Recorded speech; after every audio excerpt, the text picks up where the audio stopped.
Ring Magazine put a statement out.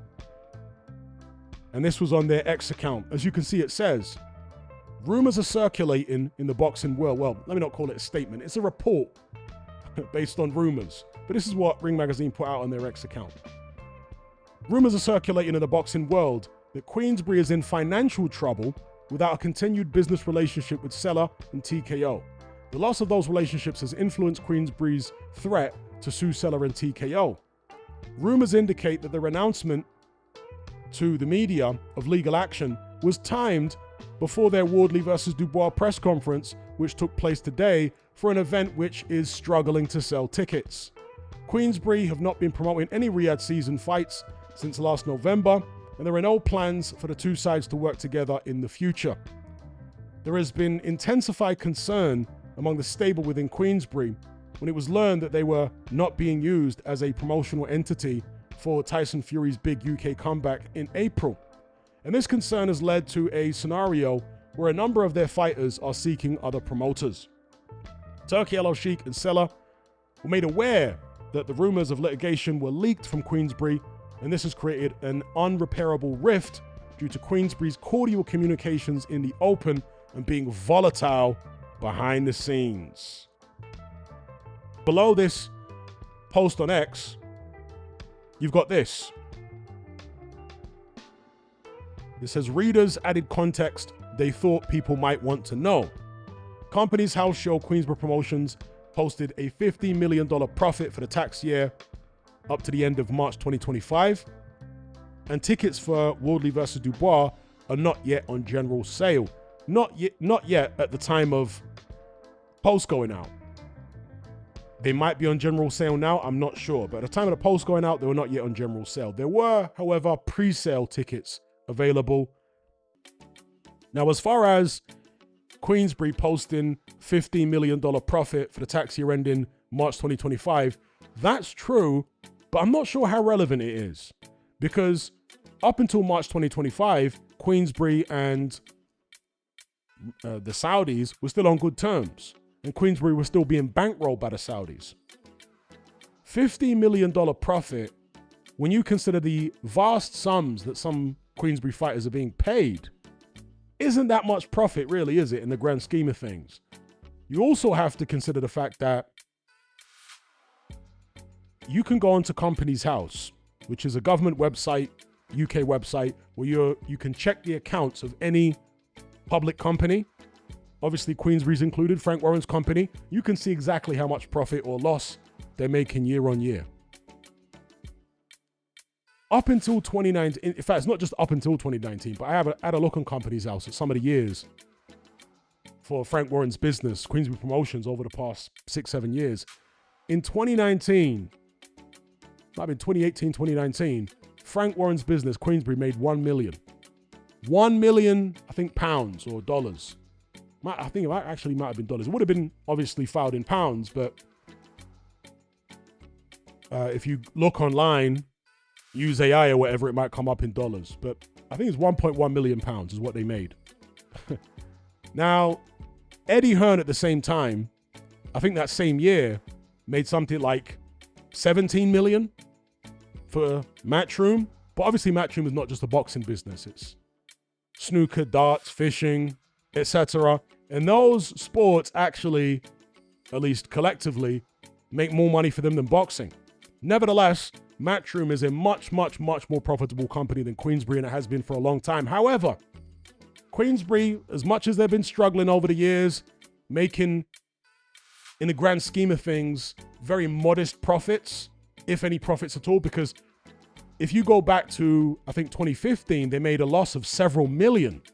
In 2015, several million loss. Go back and look at the accounts for Queensberry in 2015. They posted a loss of, I think it was like 3 or 4 million.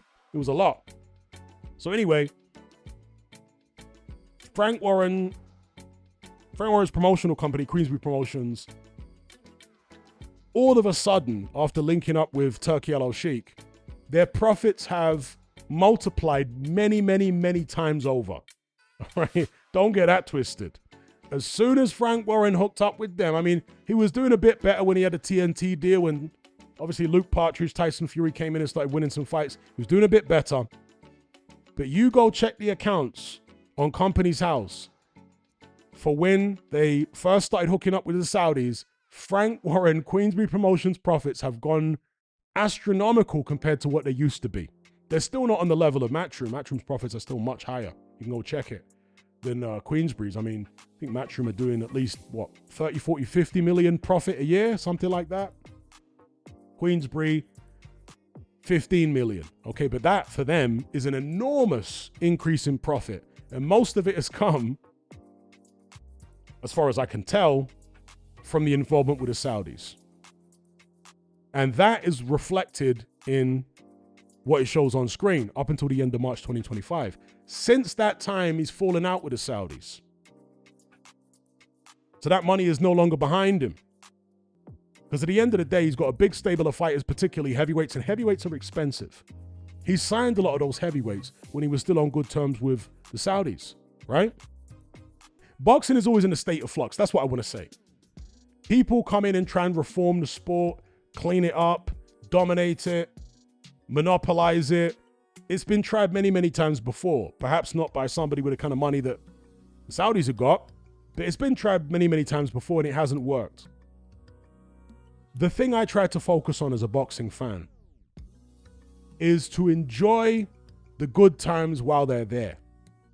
You got to get it while the getting is good, because boxing is always in a state of flux. Some people, for example, years ago when PBC came into the space, they were putting on loads of shows on network television. In the UK, you'd call it terrestrial television. And they were flooding the market with boxing that wasn't on pay-per-view, championship level fights, etc. And I was loving it. I was like, oh, this is great. But of course, immediately there were naysayers. Oh, you can't trust Al Heyman. You can't trust them. This ain't going to work. You know, those negative people. And I said, look, even if it doesn't work long term, it's still good in the short term. Enjoy what we're getting while we're getting it. Yeah, that's what I said then. I said the same thing when DAZN came into the space. Remember when they were putting on very good fights and, you know, A-star fighters, Canelo, etc., on regular DAZN, no pay-per-view, as part of the subscription price, which back then was very cheap. I think when they launched in the UK, what was it, like £2.50 a month? $2.99 a month? It was something crazy cheap. And the naysayers were like, oh, don't trust them. They're going to charge pay-per-view down the line. They're going to hike the price. Okay, yeah, they may well do. But enjoy it now. Get it while the getting is good. Boxing's always in flux, all right? Same thing when the Saudis came into the space. Naysayers immediately, oh, it's going to go bad. They're not going to last. They're going to only, you know, be putting on these good shows for a while. Then after that, it's going to stop. Like, why can't people enjoy the moment? Yeah? Boxing has always been like this. It's always been peaks and troughs. It's never been a time when boxing was great for decade after decade after decade, when there was no problems, no politics, no up and down. No, it's always been up and down. That's the nature of the game. Right? But my philosophy is enjoy the good times when they're here. Get it while the getting is good. All right? So anyway, it appears as though we're going into a different kind of time at the moment, with rifts developing again. And that tends to be the way in boxing. Throughout the decades, you've always had rifts. It's nothing new. In case you're a new boxing fan thinking, oh, these beefs between promoters where they won't put their fighters in against each other, it never used to be like this back in the days. Oh, yes, it did. There was always issues with getting fighters to fight each other on different networks and promoter beefs and cold wars. There was always this stuff going on. Don't let anyone tell you otherwise, because it's BS. Yeah, this is just typical boxing politics. You got to take the rough with the smooth. All right? There are plenty of fights back in the 90s that everyone wanted to happen. It didn't happen. Lennox Lewis versus Riddick Bowe never happened. Riddick Bowe versus Mike Tyson. A lot of people wanted to see that. That never happened. Razor Ruddock versus... I mean, there were so many different combinations. I'm just talking about the heavyweight division. Fights that people wanted to see that didn't happen. It's just boxing, folks. You can't have it all. It's a big sport. There are so many moving parts. There are so many participants.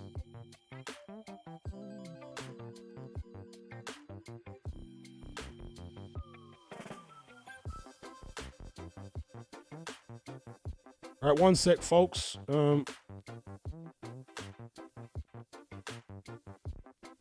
Might have to stick a VPN on briefly just to get rid of this silly warning sign. So shout out to Chili B for the super chat. Shout out to Glum Coyote. He says Turkey is being tantalized and subdued by Dana. I am not of the view he is a slick operator, but rather a gaga weakling tamed by charismatic promoters. Okay, that's an interesting take. I tend to suspect it's the other way around, to be honest. I actually think he is he's a slick operator, but who knows? I've never met him personally. You could be right. Shout out to Simon Brandy. He says, do you think Simon Jordan is smug right now? Yeah, he is. Because he did warn Frank Warren and Eddie Hearn that this would happen. Shout out to Simon Brandy. Shout out to Glum Coyote. He says, it is a mistake by Turkey to irritate Frank. For Turkey needs Frank's heavyweight stable.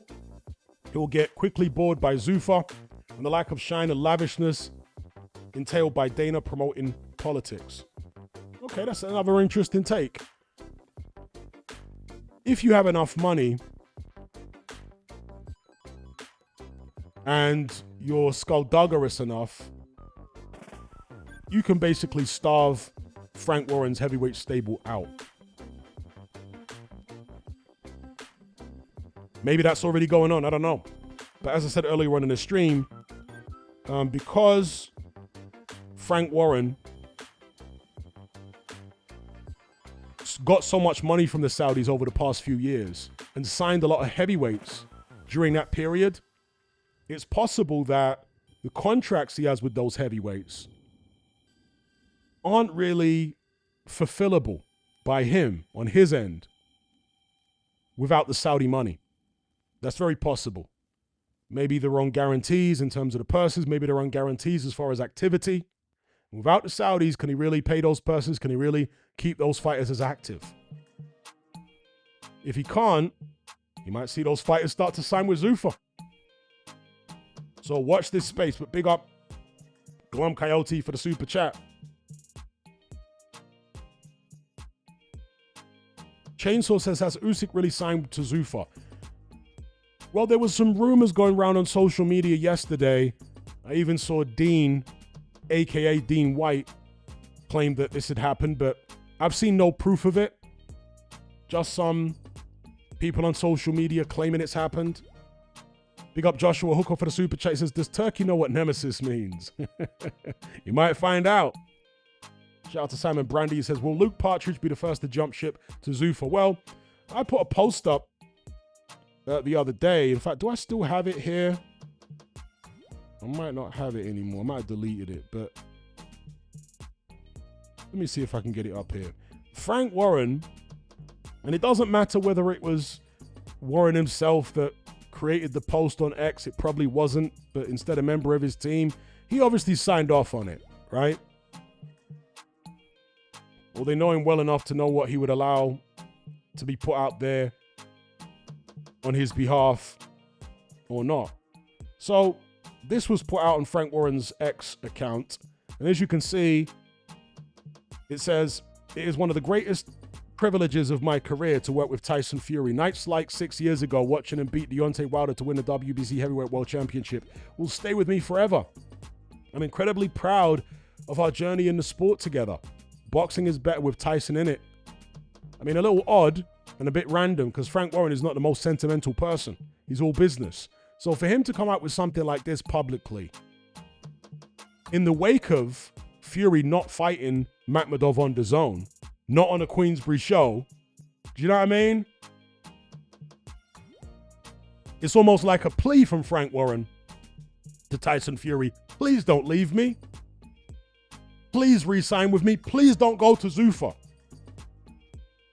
Please don't do your own deal with Turkey or Sela or whoever. I'm no longer on good terms with them. Please remember me.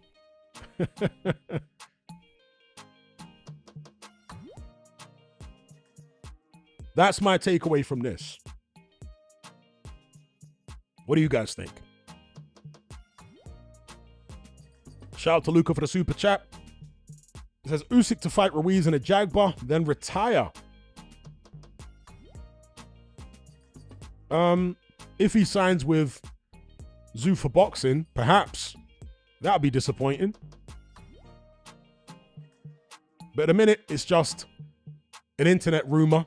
It hasn't been corroborated, substantiated by any major boxing outlet, nor Alexander Usyk or his team either.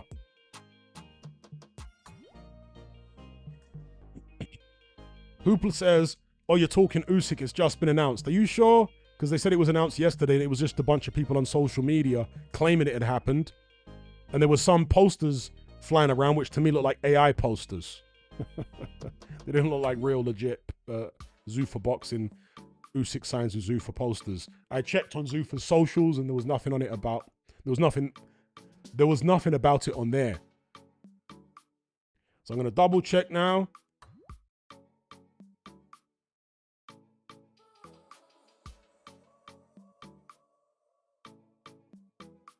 So from 2 hours ago, it says, Usyk breaks silence on Zuffa Boxing rumors, teasing imminent announcement. So up until 2 hours ago, there's been no announcement and there's nothing official.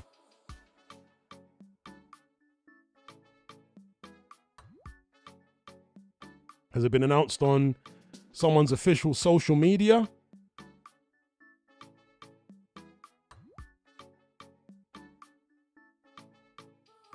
In fact, on Usyk's social media, this is one of Usyk's social media called Right to Fight. It says, friends, there are reports circulating in the media claiming that Alexander Usyk has allegedly signed a contract with Zuffa Boxing. This information is not true. We ask that you rely exclusively on official statements from our team. That's from Sergey Lapin. In fact, let me post this for you guys to see on screen. One sec. Because it is a picture from Insta. I just want to download it. Because Insta make it difficult for you to just copy images from their website directly. You have to go through these third-party websites. Excuse me. Just going to get up for you guys here.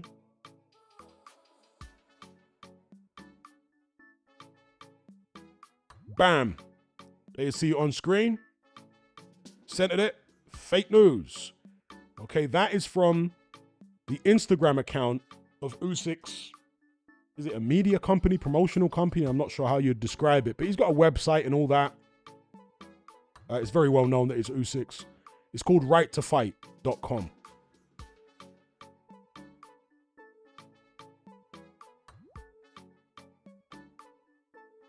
They're saying it's fake news.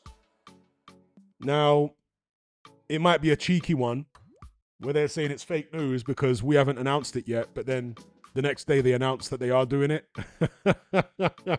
In which case it weren't fake news. It weren't official news, but not fake news. So we'll have to wait and see. But as of 15 hours ago on Usyk's page, there's no official announcement.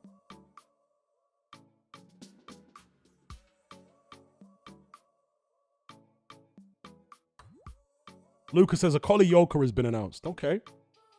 I think that's a decent fight for those two. Both in the Who Needs Him club for different reasons. And I think Lawrence Okolie will win that fight.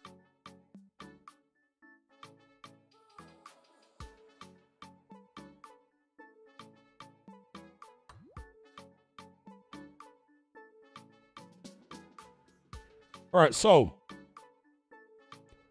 talking about the pre-sale and the tickets and all that kind of stuff, as you can see, that's from Ticketmaster.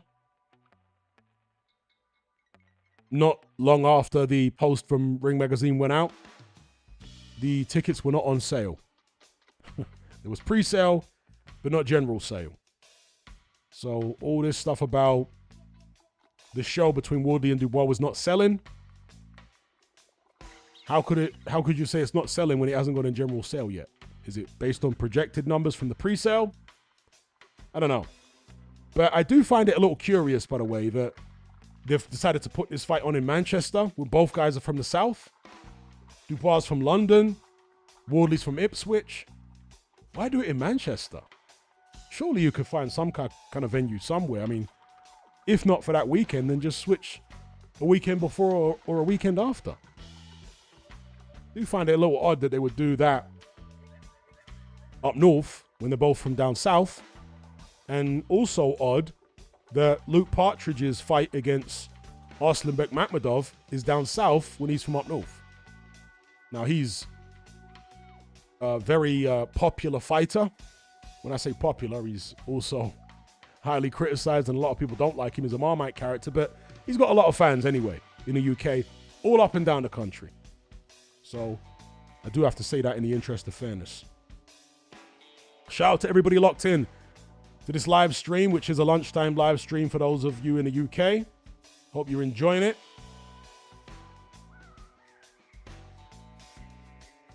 All right, one sec, folks. Let me try and reorient this stream.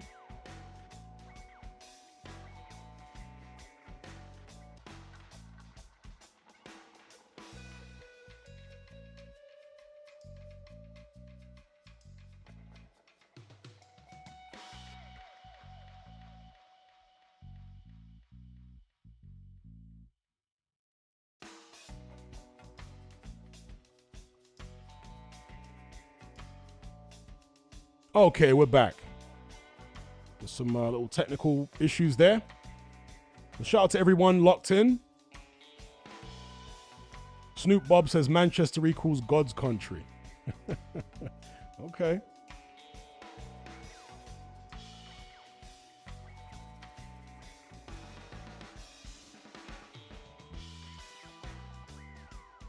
The box says it's in Manchester because Fury Makhmudov and Chisora Wilder and two big fights already in London, and they think people won't buy tickets. Okay. So, here's a question for you guys. Do you think that Eddie Hearn and Frank Warren should collaborate now to form a united front against Zuffa Boxing, Sela, TKO, etc.? You think they should do that? And as much as there might be a new Cold War developing, the old Cold War might still have ended. I don't want to say permanently, but for the foreseeable future. The old Cold War being between Eddie Hearn and Frank Warren. Maybe the emergence of Zuffa Boxing is actually going to bring Frank Warren and Eddie Hearn together. Even without Saudi involvement. But Eddie Hearn is still running the logistics for the Ring Magazine cards. Although I'm not sure how long the Ring Magazine cards will go on for. With Zuffa Boxing coming into play. I don't know. I've got no idea. What do you guys think?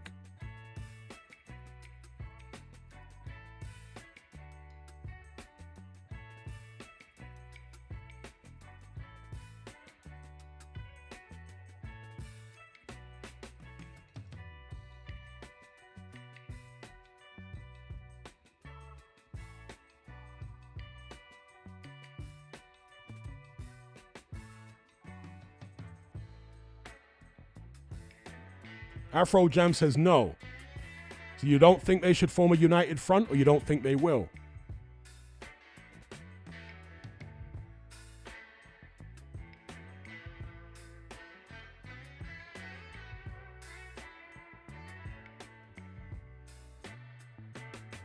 Big up Glum Coyote. He says, everything depends upon the rigidity and the nature of the contracts. As you said, UFC contracts are coercive and scandalously one-sided.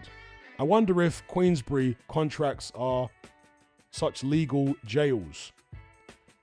Well, Queensberry contracts, because they are more standard boxing contracts, are much more favorable to boxers as far as the money split between fighter and promoter. So in boxing, promoters might get 15 to 20%, sometimes less, depending on the fighter, as in sometimes the promoter will actually get less. As I understand it, Eddie Hearn only gets about 5% from Anthony Joshua because AJ signed a lifetime contract. And his purses are enormous, right? It might not be exactly 5%, but I think it's actually less than 10% that Eddie Hearn gets from AJ because he signed a lifetime contract with him. So, but the standard thing is for a promoter to get about 20%, even from low-level fighters, 20%, okay? Now, Frank Warren contracts, evidently, can be quite difficult to get out of. He's always going to say that, why would you be trying to get out of them? Because the contract is ironclad. You know what you signed. But legalese are open to interpretation, right? Legal language. And that's why you have to get lawyers involved. And one lawyer will interpret the contract one way, a different lawyer will interpret it another way. Then it has to go to court and there's arbitration and it gets messy. But Frank Warren doesn't often make, let me put it this way, Frank Warren doesn't often lose legal battles with fighters. That doesn't necessarily mean he's right. Sometimes you can just outlast somebody in litigation because you got more money.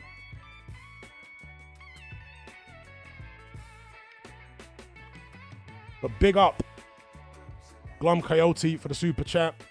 As far as will the fighters leave Frank Warren, piggybacking off what I just said, if the Saudis think that certain Frank Warren fighters, particularly heavyweights, are going to be worth the money long term and going to be worth the hassle, they might just back them legally and litigate for them or bankroll the litigation. And they got much deeper pockets than Frank Warren.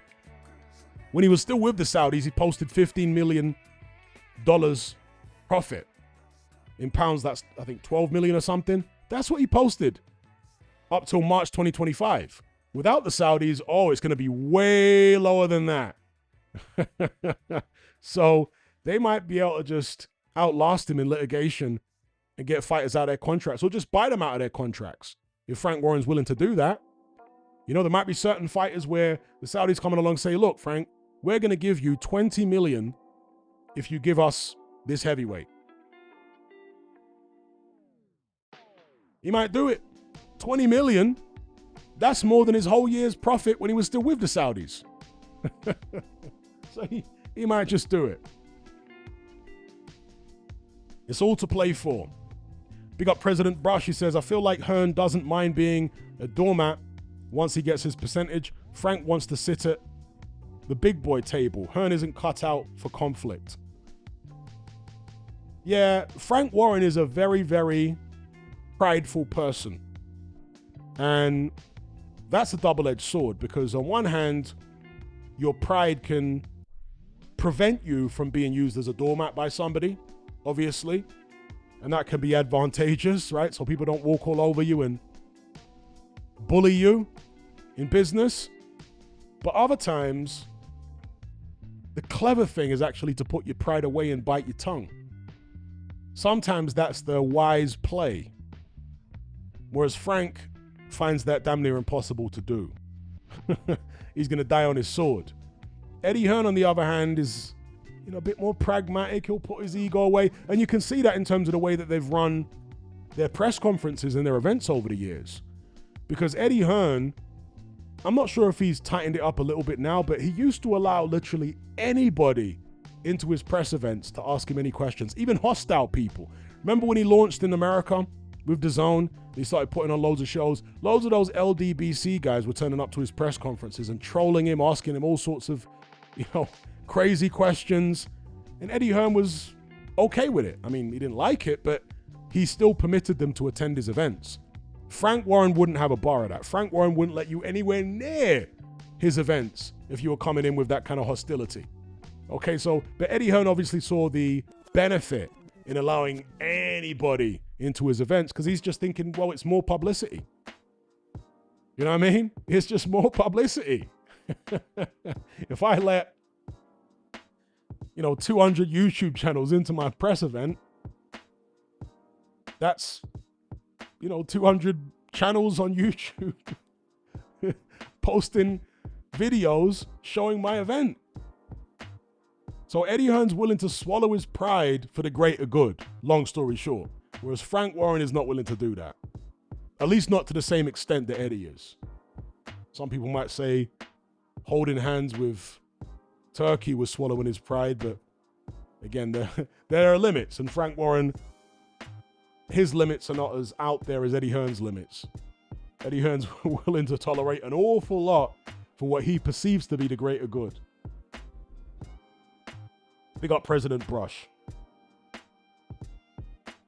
Shout out to Glum Coyote. He says, I think they should associate to cement their stables. The most important thing they have to prevent is a fighter hemorrhage. Indeed. They need to keep hold of their fighters, especially with Frank Warren, the heavyweight stable, with an iron grip.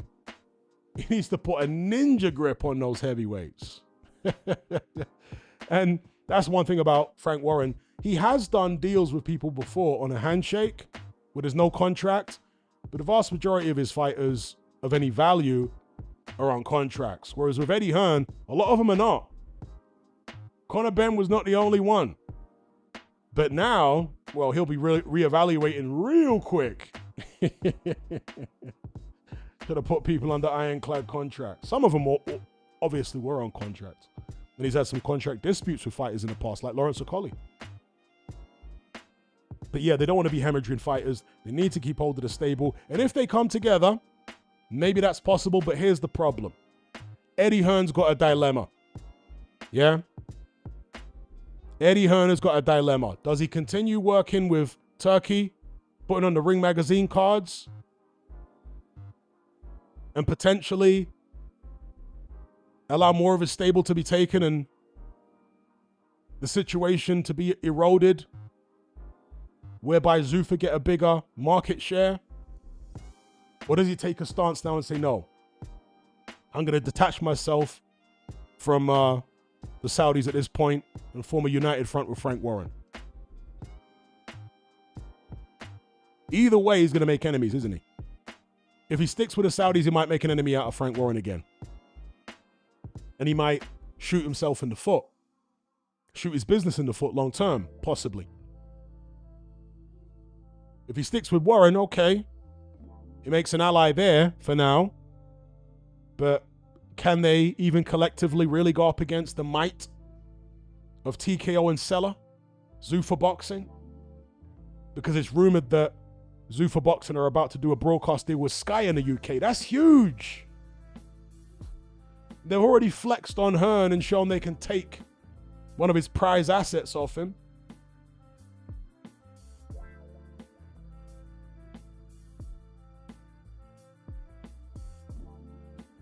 SF says, didn't Turkey buy a stake in Matchroom?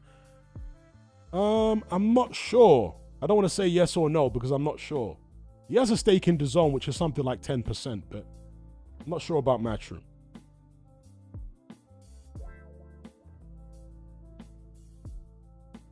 Joshua Hooker says, the thing I don't get about Frank's case is, I heard he's going to the High Court. TKO is American and Saudi is another country. Why would they honor an England and Wales court ruling?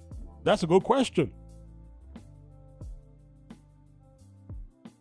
TKO's an American country. What about Sela? Is Sela American based?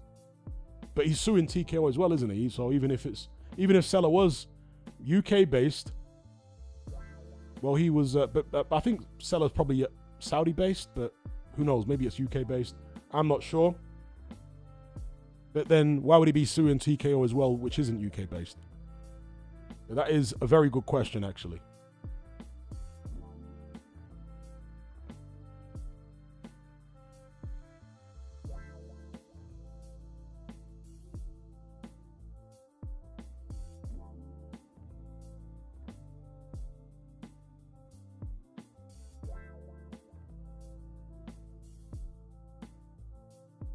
Glum Coyote says, Dave Allen is saying Yoka is the most heavy-handed opponent he has faced and is the worst beating he's ever taken. It's intriguing. It is intriguing. I've heard him say that before.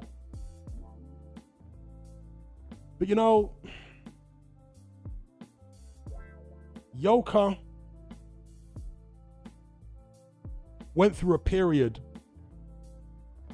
where he missed several PED tests. And I think he received some sort of punishment for that. Now, that doesn't necessarily mean he was taking PEDs. But it does make me wonder. You know, it does make me wonder. I can't accuse him, and I'm not accusing him. But when you look at his performances after that punishment, it's curious that they weren't as good as the performances prior. Could just be a coincidence. I'm trying to keep myself safe legally here, folks. Could just be a coincidence. Total coincidence. It does make me wonder.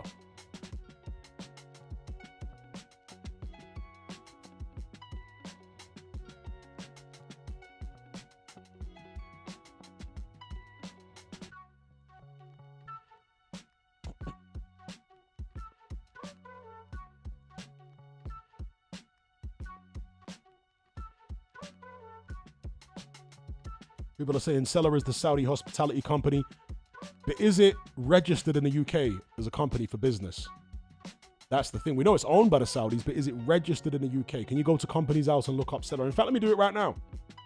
let me look up Sela. Companies House.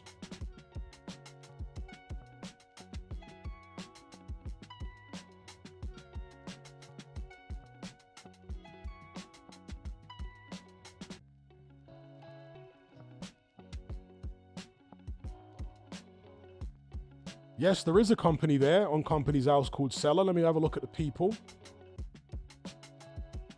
Yes, it's registered in the UK. Unless this is a different Sela, which is possible. Just a company with the same name.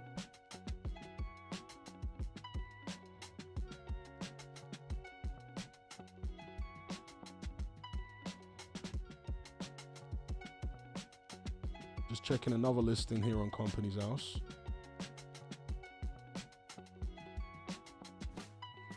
AI says several entities named Sela are registered with Companies House. Okay. With the most relevant to international entertainment being Sela Global Entertainment Co. Limited, which was incorporated November 2024. Let's have a look at that.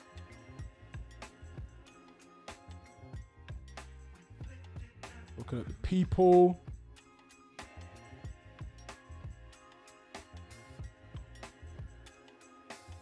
Yeah, this appears to be country of residence Saudi Arabia. Yes, it's a British. It's registered as a company in Britain. Therefore, as I understand it, it can be sued by Hearn-Warren in the High Court. It can be. So there you go. It's registered as a company in Britain. It's called Sela Global Entertainment Co. Limited. All right, if anyone wants to look it up on Companies House.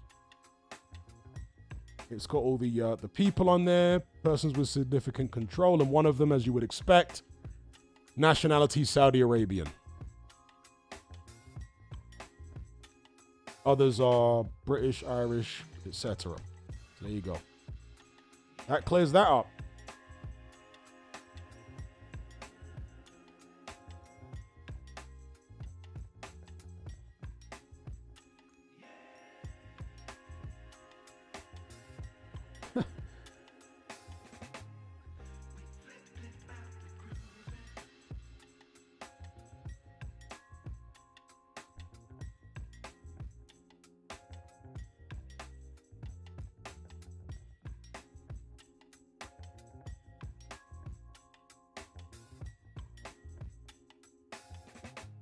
That's right. Question answered.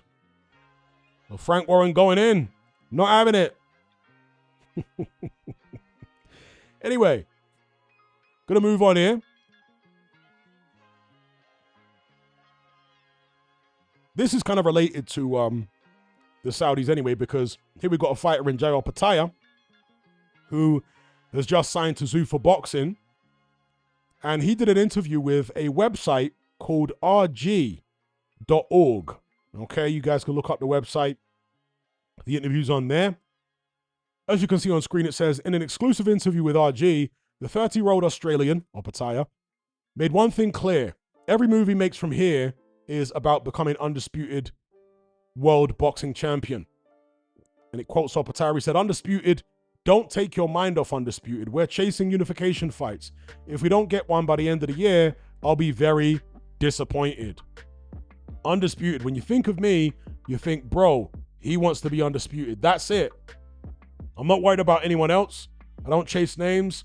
I don't even care if it was Zerdo or if it was Benavidez or if it was back when it was Billum Smith. I actually respect these dudes. I think they're great fighters. I think they're great world champions. So this is almost like a reminder to Zuffa Boxing that he wants to be undisputed. The Zuffa belt apparently won't be enough for him.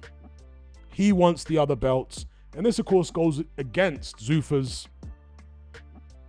what would you call it, mission statement, where they said, well, Dana White said, we're not going to work with the sanctioning bodies. So which is it? Are you going to work with the sanctioning bodies or are you not? Has Opetaia been hoodwinked here? Made to believe that they'd work with the other sanctioning bodies, but doesn't actually have anything ironclad in his contract to that effect? What do you guys think's going on here? All I can tell you is my perception of Opetaia, and I mean this with the greatest of respect, is that nature put him here to be a warrior, to be a fighter.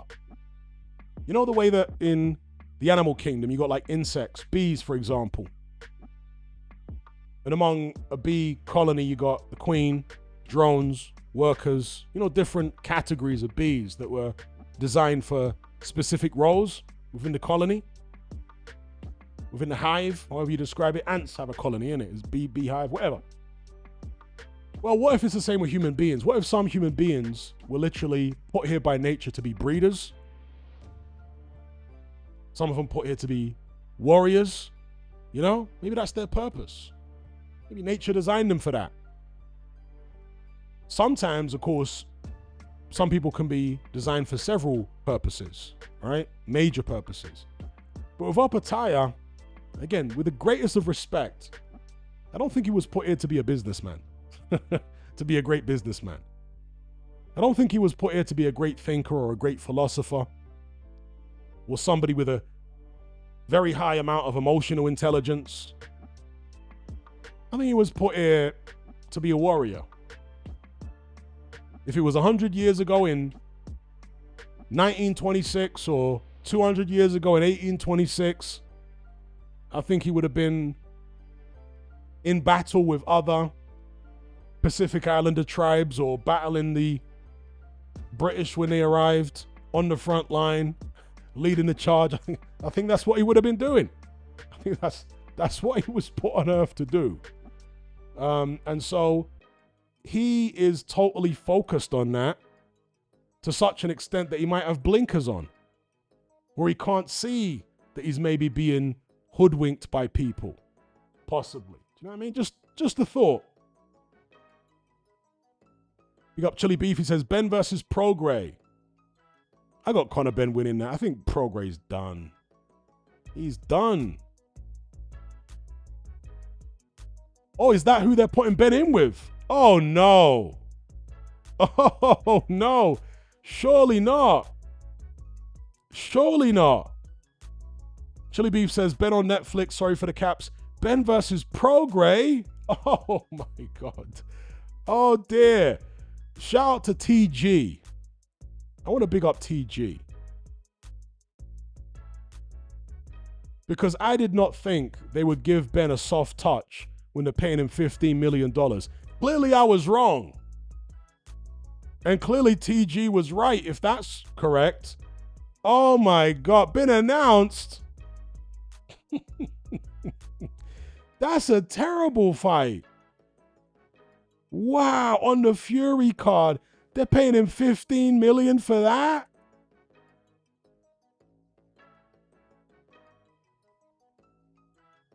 Let me at TG right now.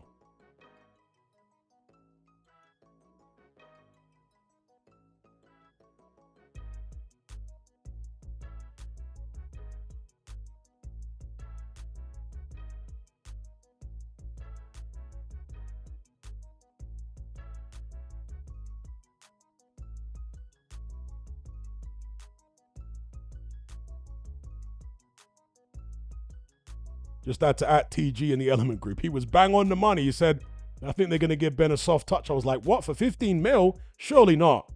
For a 15 mil one fight deal, they're going to have to put him in there against someone serious for that money. But no, I was clearly wrong. Wait a minute. The co-main, that's terrible. I mean, no wonder Conor Benn went. No wonder Conor Benn took the money and ran. Regis Prograis, he's so washed. And he's a smaller guy coming up in weight. And he's kind of chinny. Oh my God. Can you blame Conor Benn for leaving now? Can you blame Conor Benn for taking that money when they're basically giving him money for free? Dear, oh dear, oh dear. Yo, have 15 mil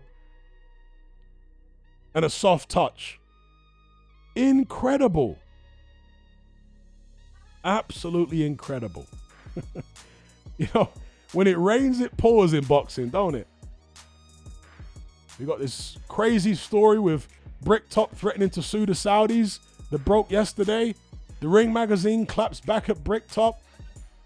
It's all coming thick and fast. And now we got Conor Benn in an absolute dud of a fight against Regis Prograis. Now, when I say a dud of a fight, it's going to end in a knockout.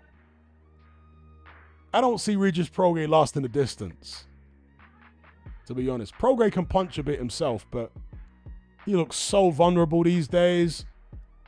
When I say a dud, it'll probably end by a spectacular knockout. And it might be competitive for a couple rounds, but again, for $15 million and a one-fight deal, you're going to give Conor Benn such a soft touch? This is actually a bad look for Zuffa boxing. But then again, if this is on the undercard of, what is it? What undercard is it on? Is it the Partridge undercard? That's not actually a Zuffa boxing show though, is it? To be fair, the Partridge show is not a Zuffa boxing show. So I guess that's their workaround, you know what I mean? Like, oh yeah, we're giving him a soft touch, but it's not on a Zuffa boxing show.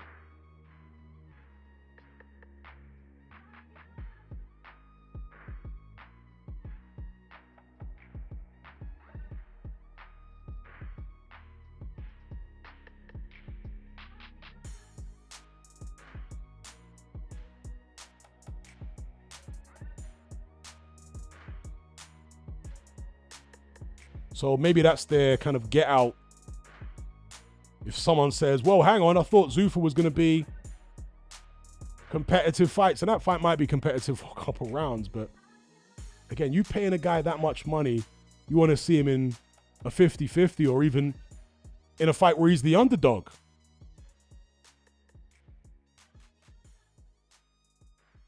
Chili Beef says this might not be his Zuffa contract fight, you know. I think it is. Because as I understand it, he has to fight someone for that Zuffa contract before May. If he wants that 15 mil. I'm not sure if that's incorrect information, but that's what I've heard people say. I think Chris Mannix said that. But then again, Chris Mannix has been wrong recently with some of the stuff he said.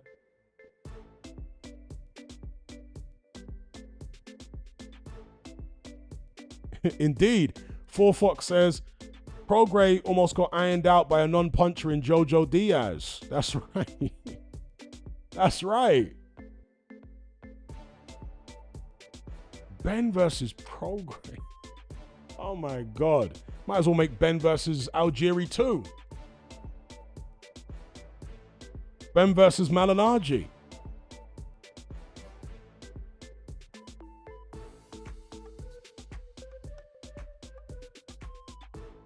Hannibal Beat says, maybe it's to get Ben down to welterweight. Okay. Proof of concept. Ben says he can still fight at welterweight. Can you? Let's have a look. But is this the $15 million one? That's the question. I suspect it is, if the information I've seen or heard is accurate.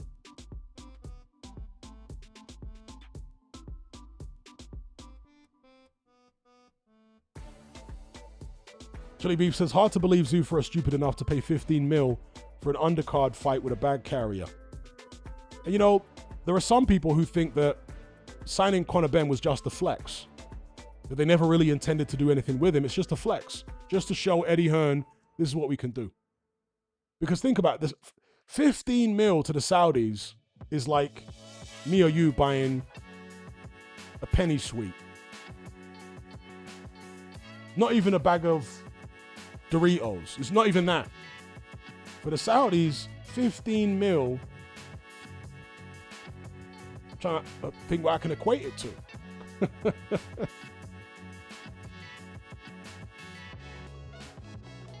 It's nothing. It's the cheapest thing on the menu for the Saudis. 50 mil is nothing. So it's possible that, yeah, maybe it's just a flex. Maybe they didn't intend to do anything with Conor Benn. It's just a flex. You know what I could equate it to? Imagine there's a couple, right? They've been together for a few years. In fact, they've been together for a long time. Let's call them husband and wife. A multi-billionaire comes along, like in that Richard Gere movie, and says, you know, catches the guy's wife on her own. Says, look, I can put a lot of money in your bank account. Your bank account, not your husband's, your bank account. All you got to do is sleep with me tonight. And the wife says yes. The multi-billionaire does it, gives her the money,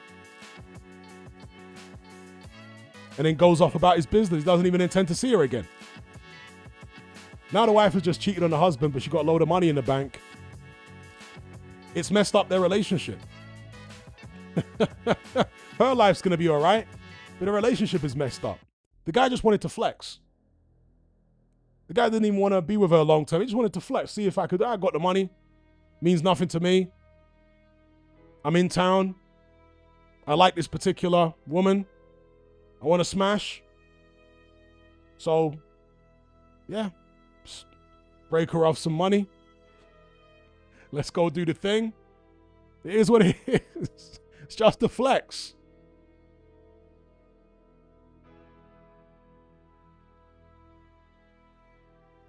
Big up Glum Coyote. He says, Jai's story is rather sad, actually.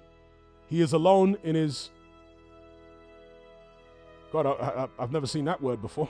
Let me try and pronounce that word. He is alone in his... God, I don't know how to pronounce that word. How do I pronounce that word? Quixotic quest? Is that what it is? I've never seen that word before in my life. He didn't understand where he landed. Yeah, I don't think Opetaia is the sharpest knife in the drawer. With all due respect, because he's a warrior of a fighter, but I don't think he's the sharpest knife in the drawer. That's the impression I get. Big up Glum Coyote for the super chat. Is that a typo or is that an actual word that I need to go look up? I do like words. Let me look up I've never seen that word before in my life. Let me look it up. Yes, it is. How do you pronounce it? Let me see. Quixotic. Quixotic. Yeah, I've never heard of. Extremely idealistic, unrealistic, and impractical. Thank you for updating my vocabulary. Glum Coyote. Many thanks. And thank you for the super chat. Quixotic. Okay.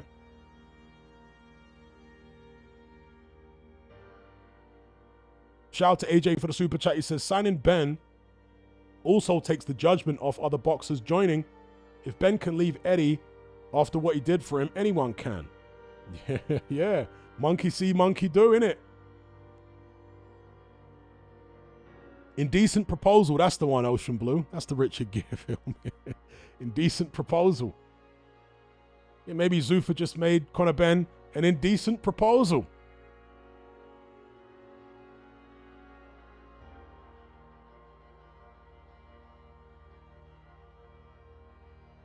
Quixotic. Okay. Yeah, never heard of that word before.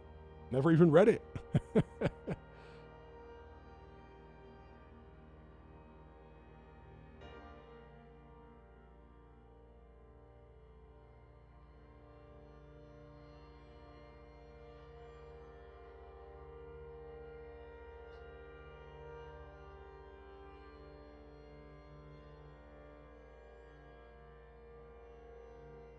WPW says it's mad how lucky someone like Ben gets. He's born to a Hall of Fame boxer and just gets chances most of us never get.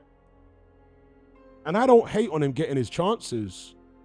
You can only really hate on the people giving him the chances. But you can't hate on him taking the chances. You know what I mean? You can just question the motives of the people giving him the chances. In some cases, anyway.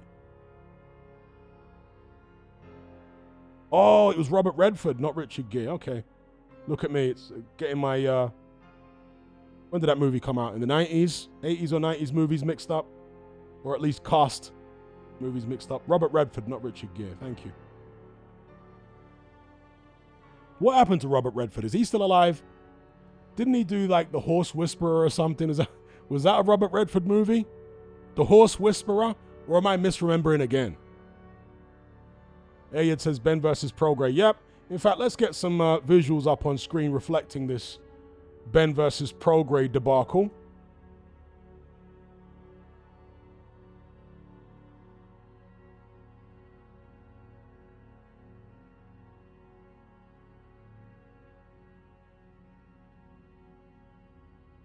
Where are we at? Let me go to Conor Benn's Insta.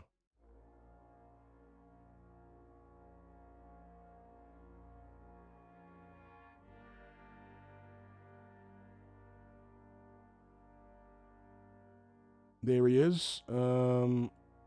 Yeah. There's the poster.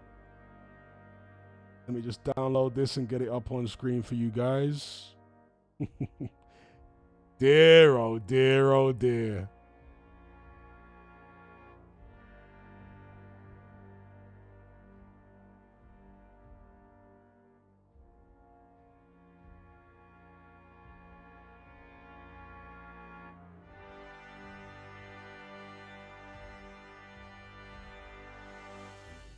And there it is. Just to orient it properly, fit to screen. Saturday, April 11, Ben versus Prograis, Netflix, Tottenham Hotspur Stadium, undercard of Partridge versus Makhmudov. The only positive here is at least it's at no extra cost to the viewer. If you do want to watch this mismatch. And no extra cost to the viewer. Ben versus Prograis. Have they said what weight it's going to be at? Let me not find out it's at a catch weight. You know there won't be a rehydration clause. Let me not find out it's at a catch weight of like 152 or something. Okay, it's not yet listed on BoxRec. Any of you guys got any info on this? Will it be a welterweight or a catch weight or 154? People are saying 147. Okay. Big up Southpaw Boxer for the super chat. He says, so many good heavyweight fights could happen. Top competition. They could, but it depends on whose stable they're in. I hope Frank Warren finds a way to actually get all his heavyweights out. But I suspect some of them might be headed to Zuffa. Shout out to Southpaw Boxer for the super chat. Railway Unboxing fan says, no disrespect to Prograis, but 15 million to fighting out of prime Prograis. But again, this is not a Zuffa show. This is not a Zuffa boxing show. Is it possible that this isn't his Zuffa fight? I would have thought it's not, because from what I heard, but what I heard could be wrong. All right, what I heard, I think it was from Chris Mannix, is that Conor Benn has to have his Zuffa fight before May of this year. And if that's the case, then maybe it is the Progress fight. But if that's not the case, then maybe this is not the Zuffa fight for 15 mil. Maybe this is a different opportunity. Maybe the Zuffa fight comes after this. Wave says, it is a Zuffa show, confirmed they are promoting it. Are you sure? Because last I heard it was just a Netflix Ring Magazine card. And on the poster, there's no Zuffa. Where are you getting the information from? So I can go check it. President Brush says, it is a Zuffa show. Where are you guys getting this info? Let me check it.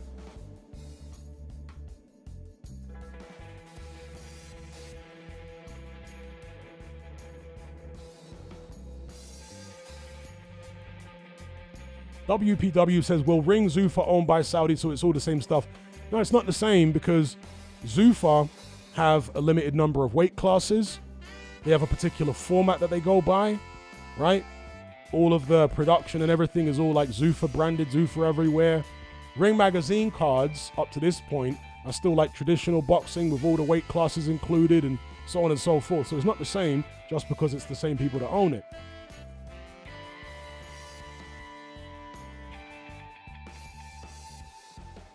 People are saying it is Zuffa. Why is Zuffa not on the poster?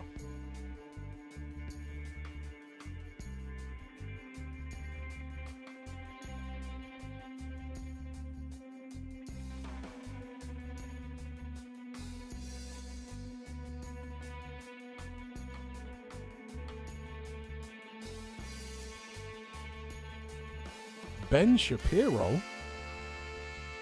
Is there a boxing Ben Shapiro that I'm not aware of? The Ben Shapiro that I know is like the American right-wing political commentator. Well, what would he know? Maybe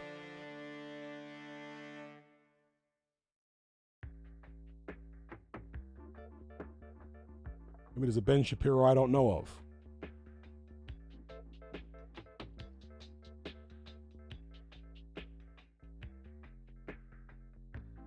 Yeah, Ring is owned by Turkey, but as I just explained, Ring cards are very different to Zuffa cards as things stand right now. Zuffa only has 8 weight classes. Everything is Zuffa branded. It's a different kind of ethos, whereas Ring cards are still like traditional boxing format.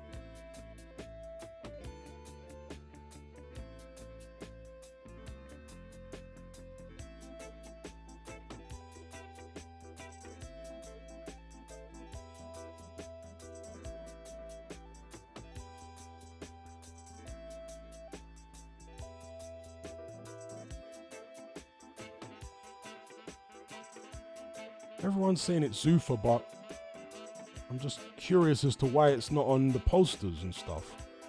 Let me check Zuffa's,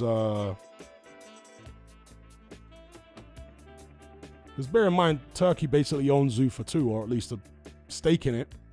So he would promote Ring cards on the Zuffa socials. Do you know what I mean? I'm not saying you guys are wrong, but I just want to see confirmation for myself. I'm on Zuffa's Instagram page now. Yeah, they've posted it, but there's nothing about Zuffa on it.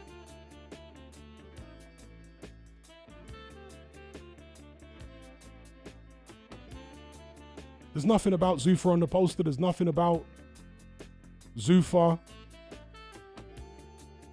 on the particular post that Zuffa put up showing that poster.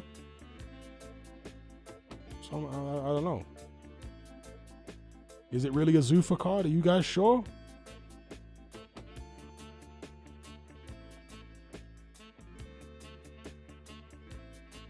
Chili Beef says, I am leaning towards that not being his Zuffa fight. Ben is tight with Turkey, so this is a tune-up.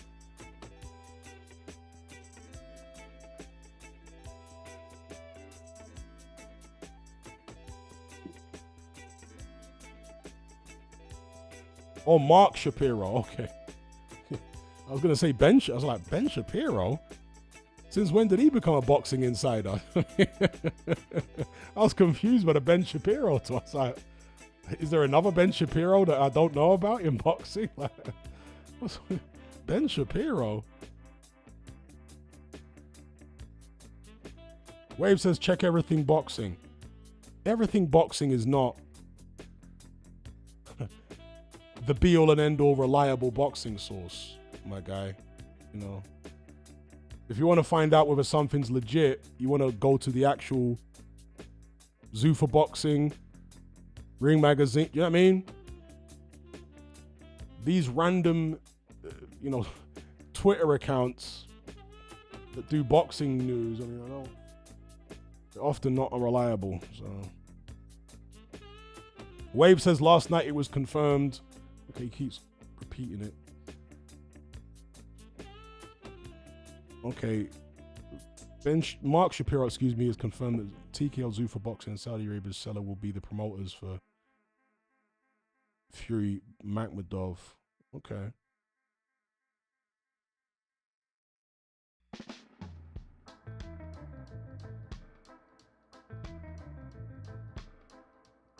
It says Zhang left Queensbury, ?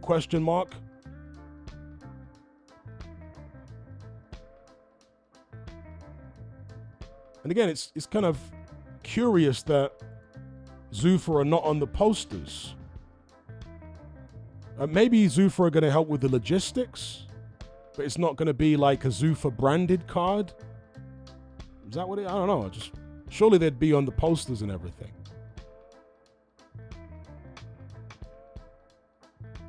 Let me check something here.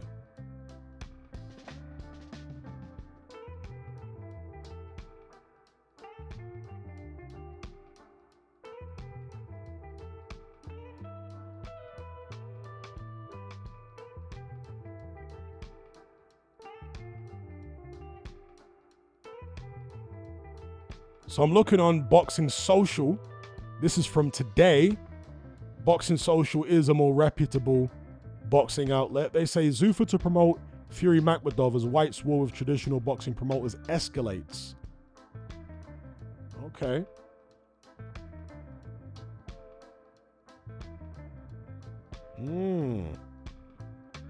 Now, with this being the case,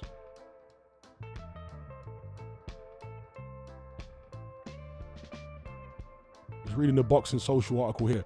With this being the case, I speculated in yesterday's stream that perhaps Partridge is going to sign with Zuffa. I said, don't be shocked. I said, I'm not predicting Partridge is going to sign with Zuffa, but don't be shocked if the big announcement, and it wasn't to do with, God, what was the other person? It wasn't anything to do with Mayweather Pacquiao. No. That was not the big announcement that Dan Rafael, in the interview I saw, and even Eddie Hearn was alluding to. No, not Mayweather Pacquiao. It wasn't about a fight. It was about a fighter being signed. And in yesterday's stream, I said, I would not at all, in fact, I warned people, do not be shocked if the big signing that's about to come is Partridge signing with Zuffa. Now, if this show is being promoted by Zuffa, isn't it imminent that Partridge is going to be that signing?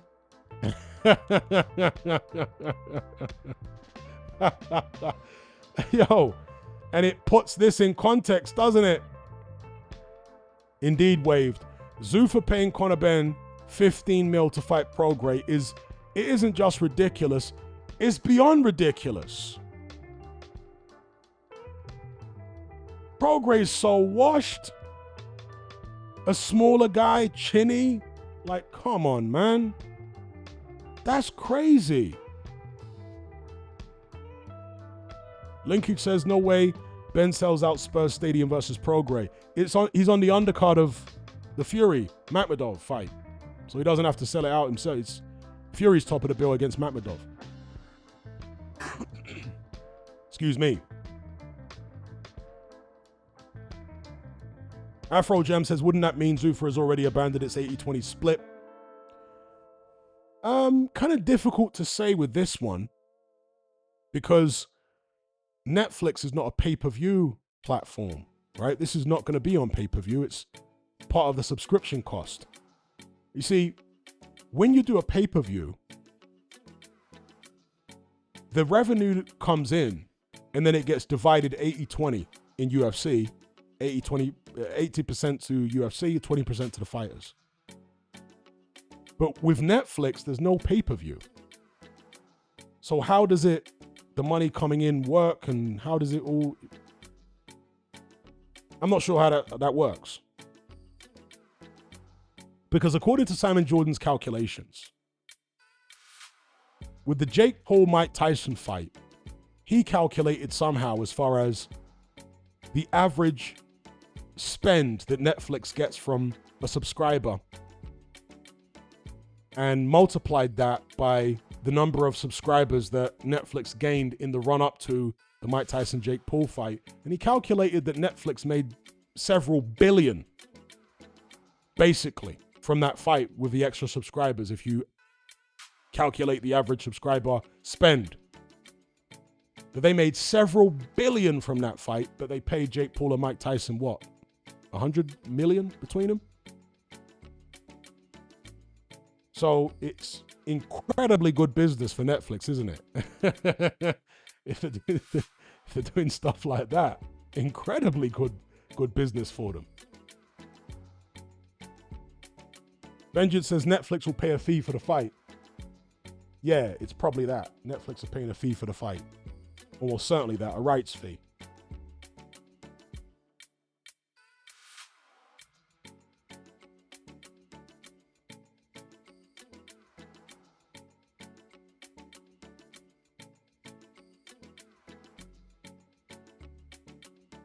Atavistic Intellect says, I really do feel for UFC fighters. They're getting rinsed. They really are.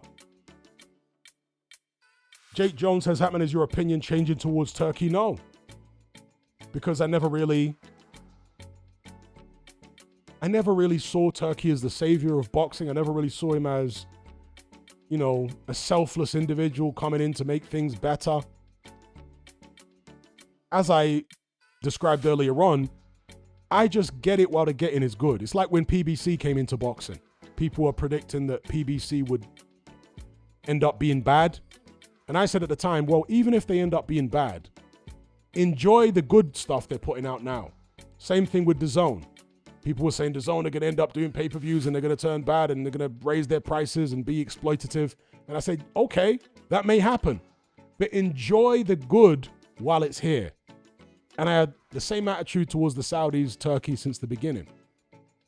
Okay, even if they leave boxing alone or don't pay the good purses or stop putting on the good fights, enjoy what they're doing now while it's here. Enjoy the good times while they're here, because boxing throughout the decades has always been in a state of flux. There's always ups and downs, peaks and troughs, new people come in, those people leave, you know, good times, bad times. Boxing's always been like that. Just enjoy the good times when they're here. And under Turkey, we had some great times. Now we're moving into a different kind of era. We have to see how it pans out.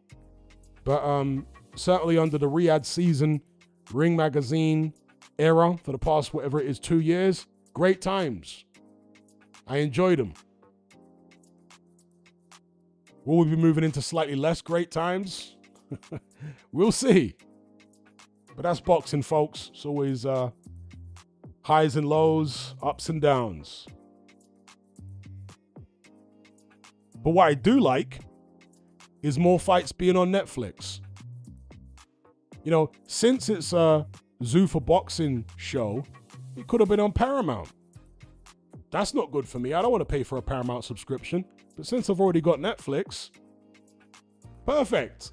You know what I mean? So I like the fact that Partridge Makhmudov is on Netflix and that Turkey is still doing things on Netflix.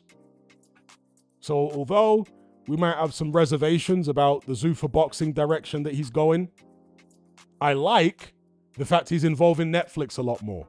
That's one thing I want to give credit to Turkey about, is the fact he's involving Netflix so heavily now. Because I don't like the way DAZN are carrying on at all. When it comes to broadcasters, DAZN were great in the beginning, but now they're in the toilet as far as subscriber experience. I haven't been subscribed to them for a very long time now, but yeah, and for that reason, they don't treat their customers well, in my opinion. Scott says, I've got Paramount just for South Park. What? You bought a whole subscription just to watch South Park? Okay. All right. Afro Jam says can't even get Paramount in the UK. Is that right? You can't get Paramount in the UK? I didn't know that.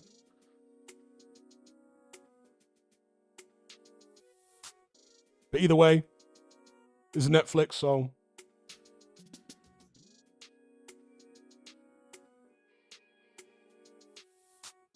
Action Popcast says, I've only got Paramount because it's tied into another TV package. To be fair, it has some good shows.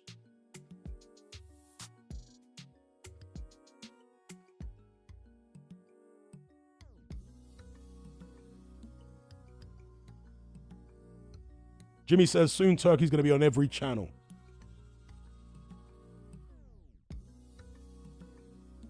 Humpty says, yes, you can get Paramount in the UK through YouTube and loads of other ways. All right. People correcting Afro Jam here. Rankin says Paramount is available in the UK. I assumed it was, but, you know, I'm no regular stream platform viewer. You know, they only have Netflix. I don't know about any of the others.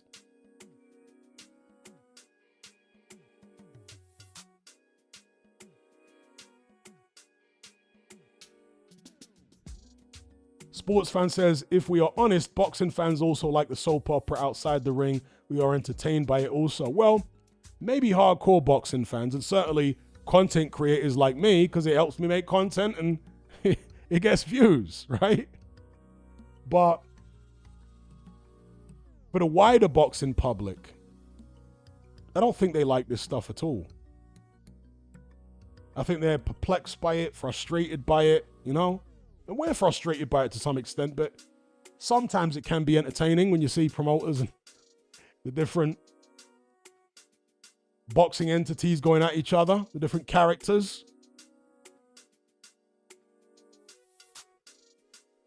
Action Popcast says, I have Paramount in the UK, and it comes as part of the Sky TV package we have. There you go. No VPN needed. Lennox says, Paramount available through Amazon Prime.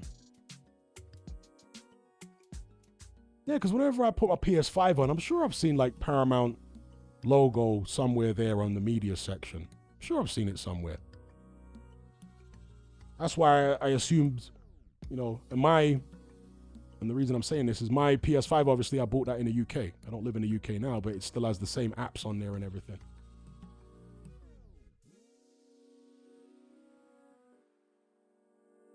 Fernie G says, is there any way this fight is competitive? What will be next for Ben, assuming he gets past Prograis? It might be competitive for a few rounds, but I just don't think Prograis can hold a shot. And he's smaller than Ben, and he's washed and he's old and he hasn't been in good form. So maybe it can be competitive for a few rounds, but honestly, I think Ben's going to wreck him.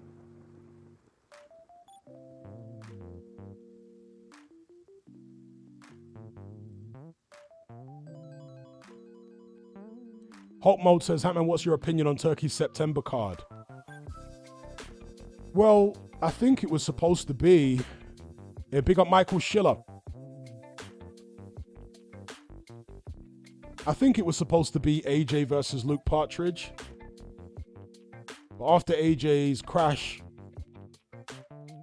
it's up in the air, isn't it? I still think that AJ will fight Partridge by the end of the year. I think that will happen. But it may happen in like November, December rather than September. Am I getting Resident Evil Requiem? Probably not. To be honest, I got one of the Resident Evil remaster, remakes, whatever you want to call them. I think it's Resident Evil 2. And I played it for like an hour or so and I just got bored. So I'm not saying it's a bad game. Different strokes for different folks. The reviews are great, even on that one. But somehow it just didn't draw me in, you know? I'm actually thinking about getting and playing. I don't know why I'm feeling this way, because I don't like difficult games. But I'm actually thinking of getting and playing the Demon's Souls remaster, which came out a couple years ago. I hate tough games. I like it nice and easy. And Demon's Souls is demonically difficult. But I just like the aesthetics, like the gothic look. I wish they would remaster Bloodborne. I don't know what's going on with From Software, where they won't allow that game to be remastered. Some of those Japanese studios are weird. They got a weird mentality, and you know, I don't know what that's all about. But they won't allow Bloodborne to be remastered, or maybe they want to remaster it themselves or remake it. I don't know what's going on. But Bloodborne is one of the few very difficult games that actually had me hooked. It actually had me hooked. Normally, if a game's that difficult, I just put it down immediately. I ain't got time for that. But I just really liked the aesthetics of Bloodborne, the gothic look, and all that. And it just drew me in somehow, and I ended up playing it quite a bit. But I really wish they would remaster that game. So in the absence of them remastering that game, I'm looking at Demon's Souls remake, and I'm like, should I try and play that? What I don't like about it is I know it's a lot more slow-paced than Bloodborne, and there's a much greater emphasis on blocking rather than rolling away, which kind of makes the combat system a bit more fiddly. In Bloodborne, I can just shoot and roll away. Whereas in Demon's Souls,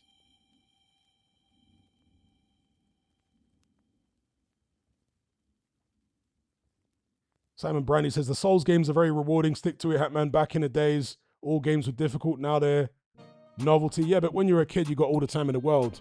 As an adult, I don't have all the time in the world. You know what I mean? So when a game is that difficult, I'm like, let me leave this alone. I don't need the frustration. I don't need to waste all the hours. I don't need that kind of drama in my life.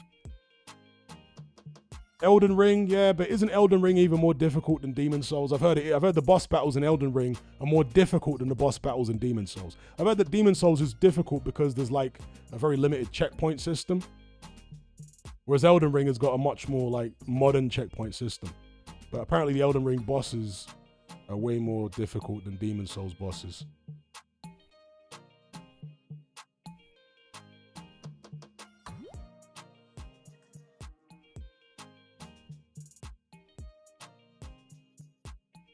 Anthony says, wait, Hatman, please tell me you're trolling with a thumbnail. No, thumbnail's not trolling.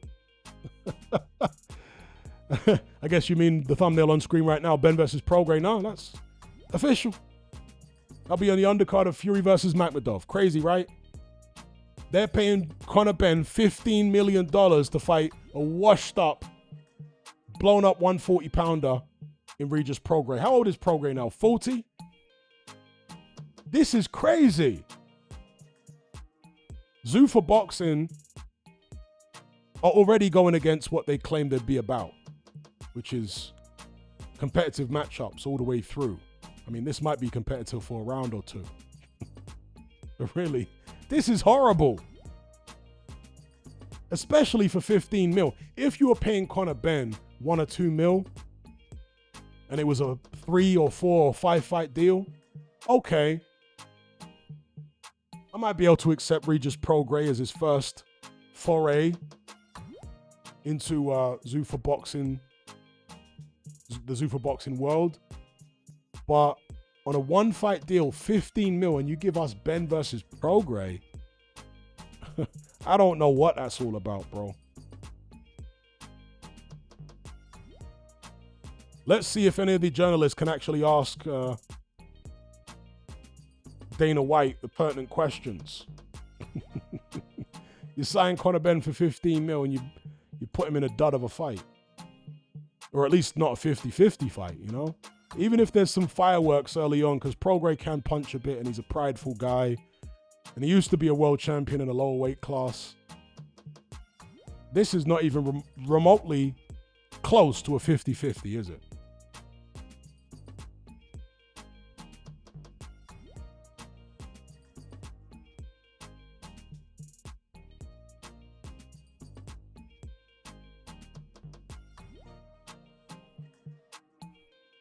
Wave says Prograis got hurt by Jojo Diaz. Yeah, he did. He's got no chin now.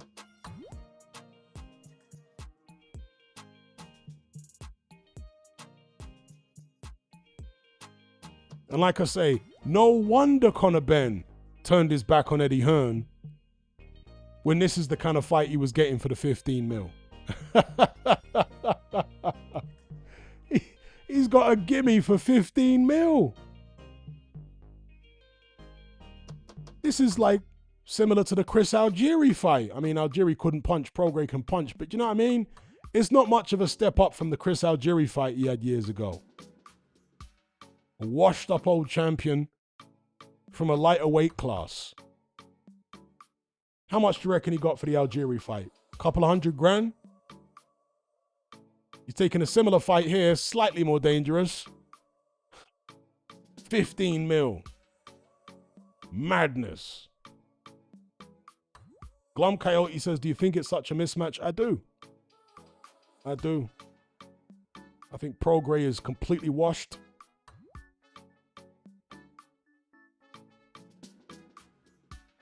He's naturally smaller than Conor Benn. His recent form has been pretty terrible. He's been looking very vulnerable in terms of punch resistance. I mean, he's going to need to wind the clock back 10 years, or at least 7 or 8 years, to have a decent chance of even seriously testing Conor Benn, never mind beating him. And Conor Benn is not a great fighter, but you know, the only saving grace here for Prograis is maybe that Conor Benn doesn't make 147 comfortably and is drained.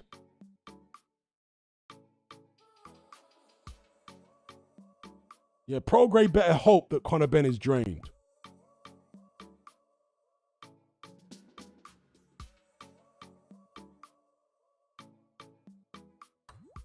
Yeah, that's right. Haney also dropped Prograis. Prograis' chin has been deteriorating for a long time now.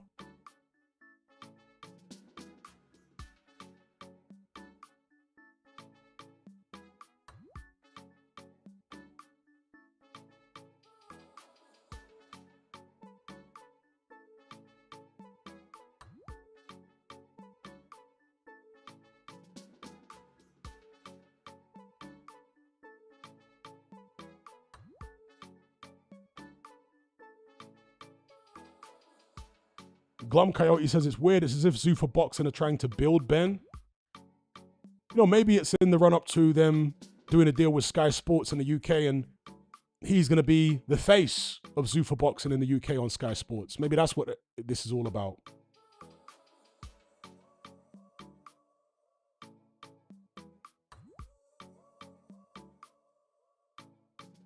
Hannibal Beat says, Hatman, I thought Regis was signed to Golden Boy.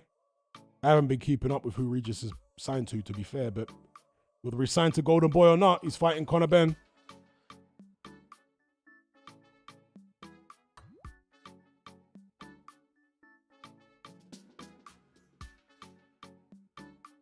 Wave says if he goes back to Eddie after this, Zuffa have been fleeced.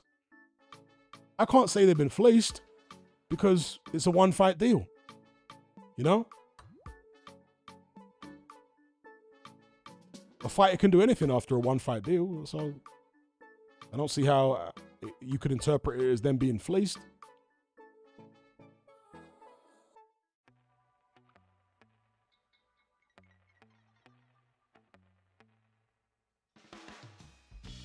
You know, if you give someone 15 mil for a one-fight deal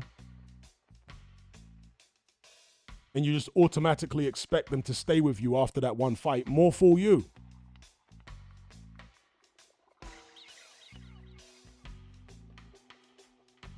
Linky says, how much is Opetaia getting for Glanton? I've got no idea. But according to Eddie Hearn, it's several times more than Paddy Pimblett got for his most recent fight in UFC, which is wild, okay? Because Pimblett is way more well-known than Opetaia. Anyway, let's move on from all this stuff and talk about the press conference yesterday. Let's switch it up here, folks.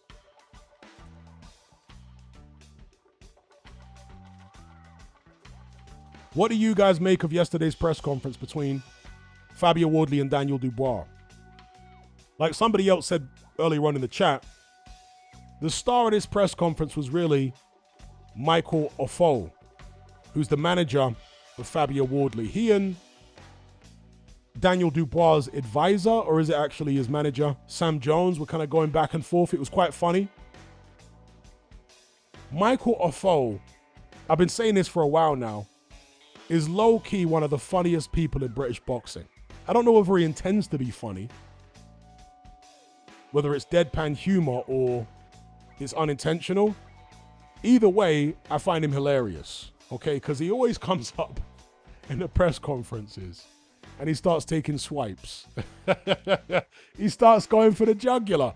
And he did the same here. Got up there, called Daniel Dubois a quitter. He started, trying to sow seeds of doubt within their camp. He wouldn't have left Don Charles if there weren't a problem. And then he came back and there's disarray over there. And Fabio is going to wipe out Daniel Dubois. Michael Ofo is actually hilarious. He is hilarious. He's very antagonistic when he gets up there and he starts having a go at the other team. I look forward to pressers now when he's involved, because I know he's going to start taking swipes. And to be fair, Sam Jones did come back with some decent points. Yeah, it weren't all one-way traffic. Sam Jones made some decent points here and there. And, he held his own. But somehow the way that Michael Ofo drops it, it's just funny. He's got a similar kind of deadpan humor to Okolie. With Lawrence Okolie, it's more obviously deadpan humor. Because he says stuff like, Dylan sold his bum to Moses. Do you know what I mean? And he'll say it with a straight face, but it's obviously being said for comedic effect, right? Because you don't come out and say something like that unless it is for comedic effect. But yeah, Ofo has got a similar kind of deadpan, sarcastic way of communicating as Lawrence Okolie. And I find Okolie hilarious too. Sizzler says, Michael Ofo is a hired mouth, basically. That's it, but it's entertaining. It is entertaining. The box says he looks like Getz. Yeah, he looks a little bit like Getz. Will Abdi, a.k.a. George Fox, Don Charles' son, hype up again in the lead up to this Fabio Wardley fight? Maybe you'll see Michael Ofo and Abdi go at it, I call him Abdi because he looks Somali, let's be real.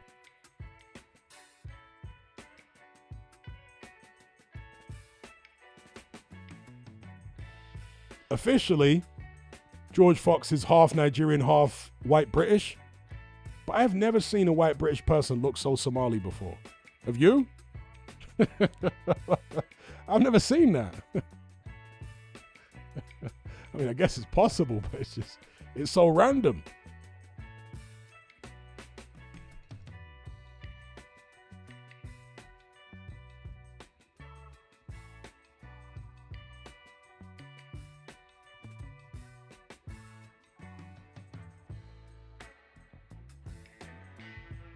Yeah, the eye gouger. George Fox, the ultimate tough guy on the cobbles, on the hard road. He's like the new John Fury, isn't he? Dear, oh dear. Being all disrespectful to Usyk and what have you. And then Usyk says, okay, after the fight, we'll go and have a straight to me. Couple of my guys, couple of your guys. Let's do it. Oh, no, you don't want to fight me. I'll gouge your eyes out. Stick to boxing. You don't want to fight me. Leave that alone. I'm a totally different gravy outside. Oh, no, no. That's what you say when you don't want to fight. And you want plausible deniability. The guy offered you a fight after he beats Dubois. So it's not like it's going to jeopardize the Dubois fight afterwards. Because you didn't want to say no outright because you don't want that kind of smoke. Oh, no, no, no, no. You see, no, leave me alone because I'll gouge your eyes. Like John Fury tactics. We know the coup. Come on. Old school slang there. Don't watch that. Linkage says, who you picking in Okolie versus Yoka? I'm picking Lawrence Okolie in that fight. I think Okolie hits a lot harder, despite what Dave Allen says. Dave Allen's never fought Lawrence Okolie. He might have sparred him, I'm not sure, but he says Yoka's the most heavy-handed guy he's been in the ring with. Make of that what you will. I don't think Yoka hits anywhere near as hard as Okolie. The guys who give Lawrence Okolie the most problems are the guys who pressure him and close him down and get on the inside. That is not Tony Yoka. Tony Yoka is going to give him plenty of time and space. And that's when Lawrence Okolie is at his most dangerous. When he has time and space to get the jab off and the right hand off. So I got Okolie winning that one. Yeah, hold me back. Hold me. Exactly that, Dr. Wu. That's what Abdi was on. Glum Coyote says, do you believe Yoka is being fed to Okolie by Queensbury? Oh, depends how you want to look at it, you know? You could see it like he's being fed to Okolie, or you could see it as though he's been given an opportunity. Because Okolie is very highly ranked, much more highly ranked than Tony Yoka is. And I'm sure Yoka sees it as an opportunity. He's got the amateur credentials. He's got better amateur credentials than Okolie has. Okolie was an Olympian, but he never medaled. You know, so it's an opportunity for Tony Yoka. But I think Lawrence Okolie will be too much for him. You give Lawrence Okolie time and space to get his shots off, he's a lot more dangerous than people realize or people give him credit for, in my opinion. Typhon says, any updates for the Atama fight? Well, it got rescheduled. So the Atama fight is on course to happen. Let me give you the exact date.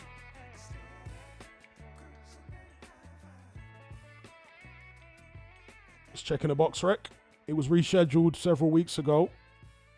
Yeah, it's going to take place on March 28th. That's when it's rescheduled for. And on the undercard, you got a bunch of miscellaneous Frank-Warren fighters. Who's on there? Liam Davis versus Francesco Grandili. European featherweight title. You got Willie Hutchinson versus Ezra Taylor. That's actually a decent fight. I'll be interested to see that fight. Hutchinson against Taylor. Shaquille Thompson versus Brad Pauls. Nathan Heaney versus Jerome Warburton. Like I said, miscellaneous Frank-Warren fighters on the undercard. Michael Gomez Jr. versus Jordan Flynn. I mean, some of these might be touted by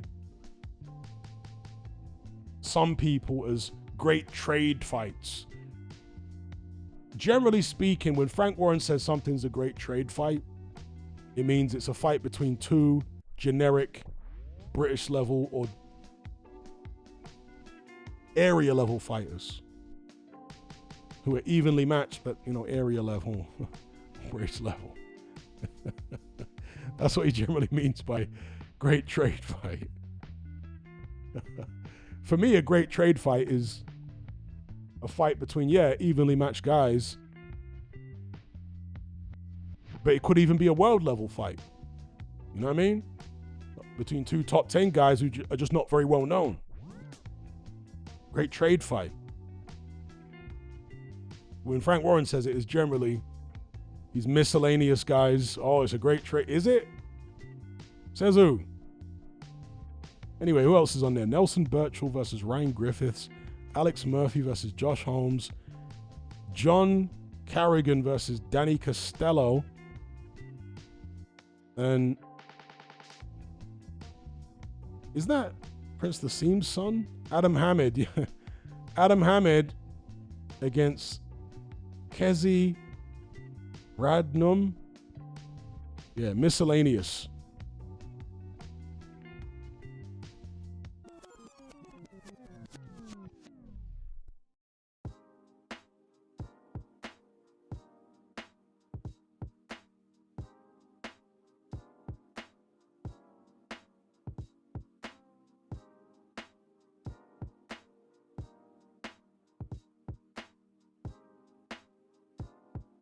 Glum Coyote says, in Ghana, Akoli looked utterly awful in every way. But he was very, very overweight in Ghana. Very overweight. He was in much better shape when he fought Kevin Lerena. And he looked good against Kevin Lerena for my money. The same Kevin Lerena that had Daniel Dubois on the floor several times. Because that was his fight before he fought Ebenezer Tete. He fought Kevin Lerena prior to that. And he actually had quite bad injury. Was it a dislocated shoulder or an elbow or something? Was messed up in that fight, so he couldn't jab. He only had right hands, and he controlled Lerena, intimidated him. And it wasn't a particularly unpleasant fight to watch. And he was in pretty good condition for that fight. So, yeah, against Yoka, he's going to need to bring the weight down. He can't be as heavy as he was against Tete.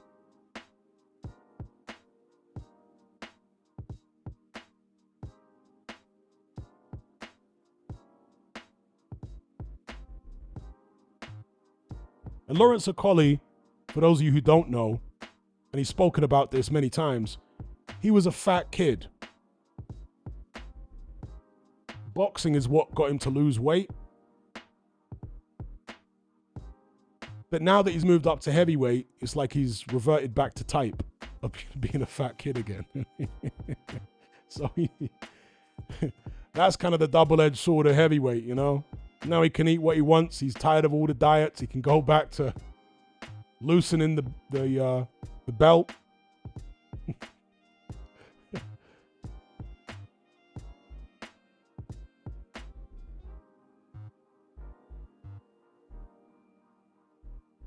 What do you guys think of this fight? I've asked before in previous streams. What do you guys think of Fabio Wardley, Daniel Dubois? Let's get a show of hands. I did actually do a poll on a stream not too long ago to get a show of hands. Let me see where that poll is at now. See, that was several weeks ago. Let me see where that poll is at now. Pause. That sounds crazy.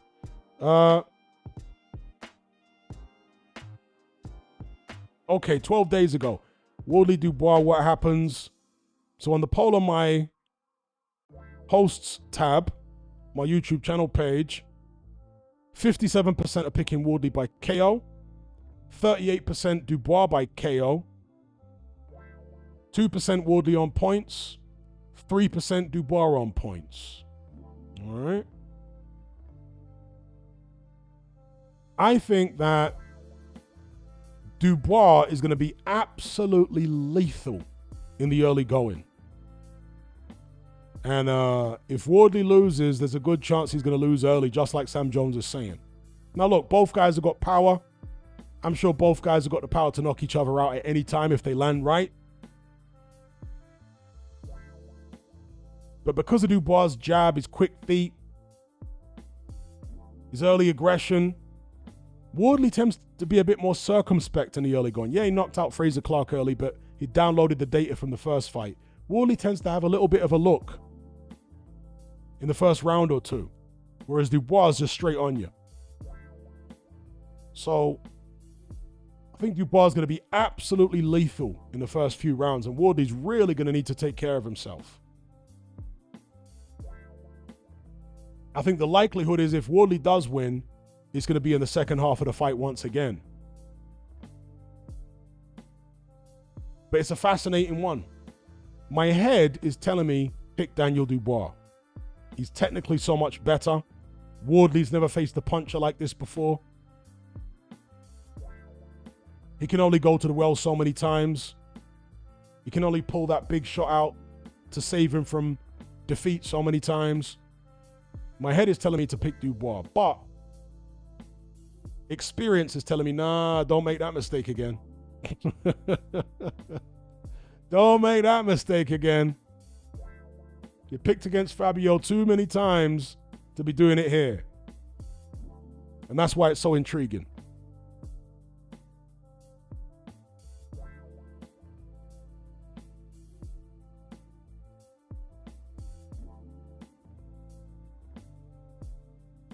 Jay Wood says Dubois in 10 rounds. Ocean Blues got Dubois. Sizzler says great matchup. The Box says I think Dubois wipes the floor with Wardley.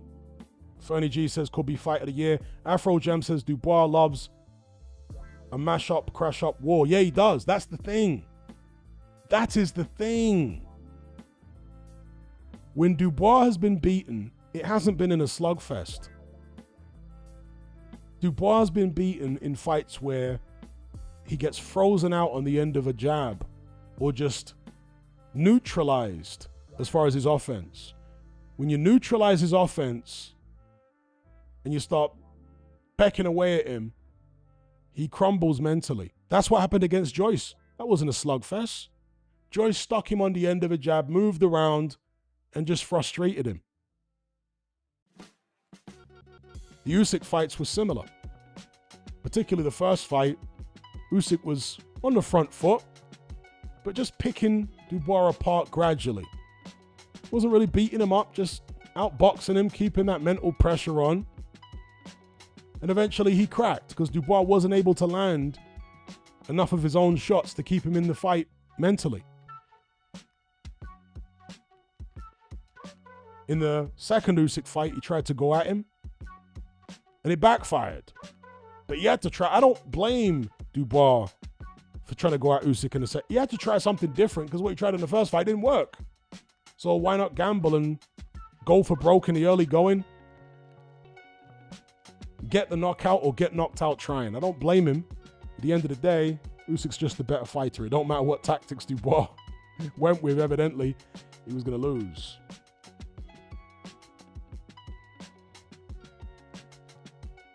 But either way, someone's going down in this fight. But will they stay down? I would like to do a live commentary for that one. The first time someone goes down, man down, man down. Rum pa pa pum, rum pa pa pum, rum pa pa pum, man down.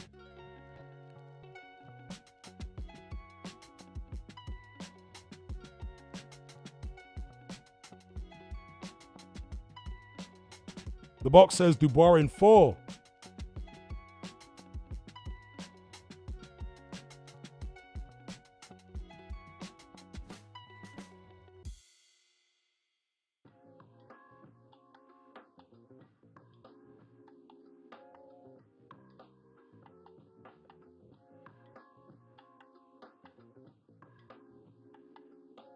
I always wanted one of those dancehall artists, one of those bashment ragga artists, to do their own version of Rihanna, Man Down. You know the way that Elephant Man used to do his own versions of songs and whatnot? Loads of other dancehall artists used to do that back in the days. Elephant Man's version of R. Kelly, The World's Greatest, is like one of the funniest things I've ever heard in my life. It used to be my anthem back in the days. It's called Bad Man a Bad Man by Elephant Man. His version of R. Kelly's World's Greatest. But Man Down, why don't they do a bashment version of that? Huh? Where's Elephant Man at? Does Elephant Man still record music?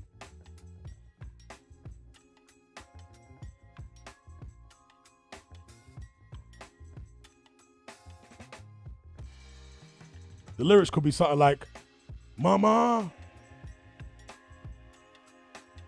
I had to lay a man down. The fool tried to test me, so I had to murk this clown. Ah. Yeah, something like that.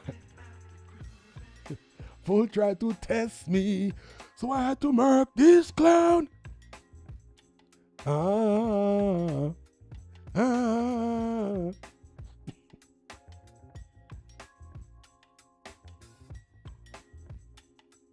Tony Gaffer says bad man is a banger. That's a whole fact. Bad man a bad man. How we no rad man, no. Bad man no freak man. Gunshot a beat man. Bad man no support. Yeah. Same way Jamaicans stay. Yeah. Bad man no play. Pass me the AK. Anytime you buck up in a real bad man. Some people are totally baffled at this point. If you know, you know.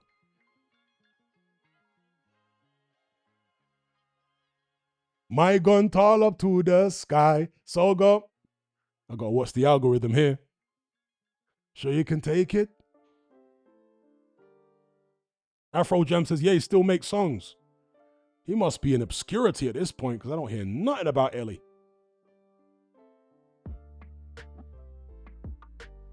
WPW says, I didn't think you listened to Rihanna, Hatman. I'm shocked. I don't listen to Rihanna, but I've heard Rihanna songs. How can you escape? You ever had a girlfriend? Like, they love Rihanna. So I'm aware of Rihanna songs, but I don't listen to them like that. I don't put some Rihanna on. But I'm aware of the songs. Umbrella. Under my umbrella. Ella, eh.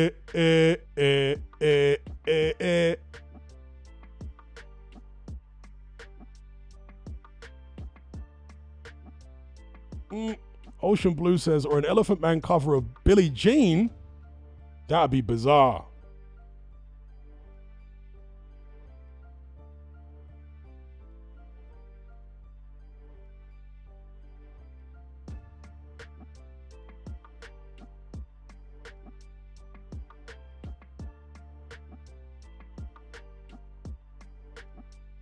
Karaoke hour.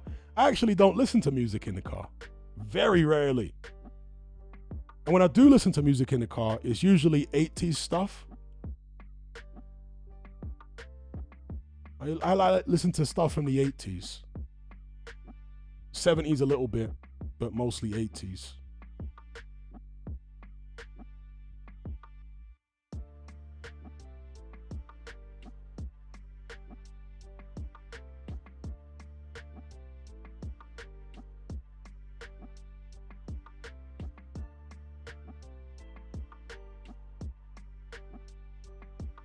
Okay, Lexio says, I guess he's referring to Dubois. He's being brought up to do only that. He is 100% getting taken advantage of because of his autism. I just hope the people around him actually care for him. I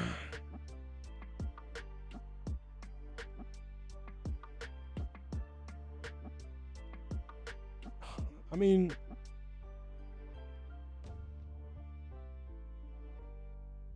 is Dubois being taken advantage of because of his autism? I mean,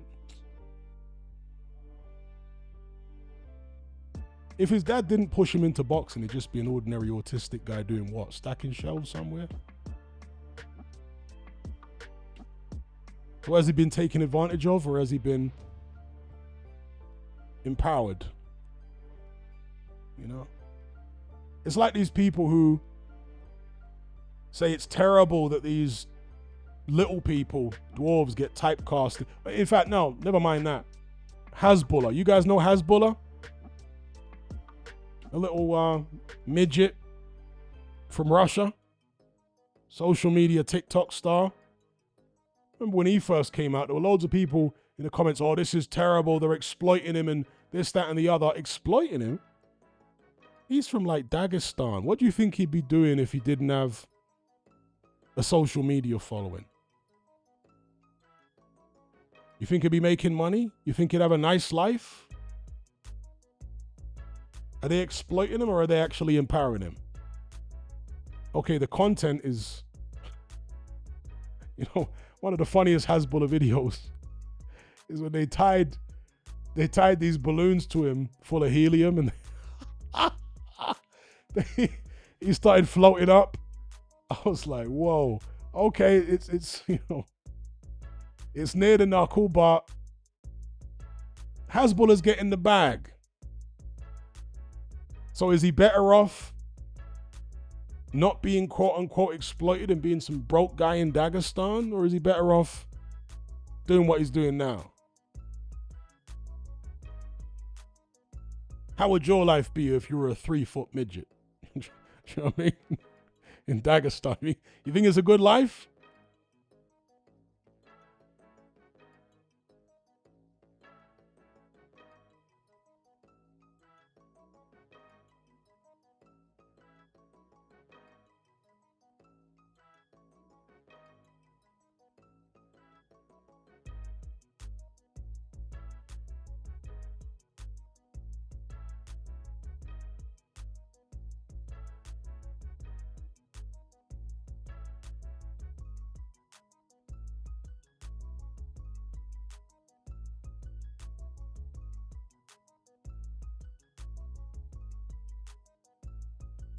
And Circle says, I don't think it's his autism. I think he is just slow.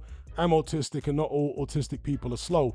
Well, that's because it's a spectrum disorder. There are some people who are autistic and they're high functioning. And there are some people that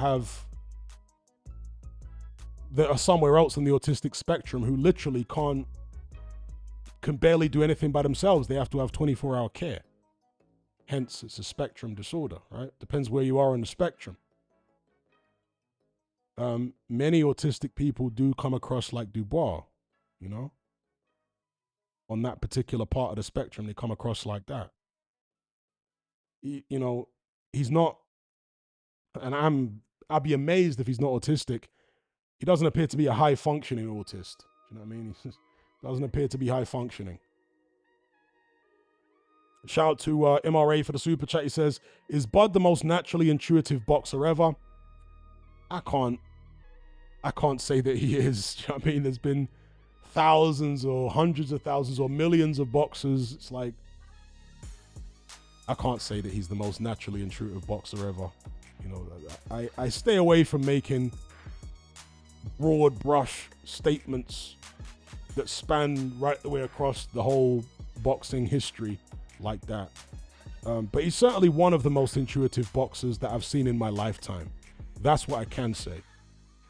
Because again, even if I haven't seen all the boxers of all time and studied them equally as well. Do you know what I mean? So I would say he's one of the most intuitive, naturally intuitive boxers in my lifetime for sure. The boxing brain is elite on Terrence Crawford. Big up Glum Coyote. He says, I didn't get why all the pundits said Dubois because of his mental makeup doesn't need a tune-up fight. Well, I kind of do get it because he may not process things in the same way, right? He may not process a loss in the same way. So I kind of do get it. Because if you see the way Dubois came back from that Usyk defeat, the first one, there didn't appear to be any kind of psychological residue left over from that defeat when he came back against Miller. And for a lot of neurotypical fighters, there would be. You know, there'd be demons, but for him, there appeared to be nothing. And that could be as a result of his autism. There are many peculiarities that come with autism. And again, it depends where you are in the spectrum. But one of the common traits of autistic people is, and it's not the same level for all of them, but one of the common traits of autistic people is low empathy. Okay, they tend to, many of them, find it difficult to empathize with other people, particularly as a result of their own actions. They don't really seem to process the way their own actions can affect other people. So that comes across as like low empathy, right? And I remember when Daniel Dubois made a comment about Joe Joyce's blind mom, I was like, whoa. But again, if he's autistic, he may not understand why that's an inappropriate thing to say.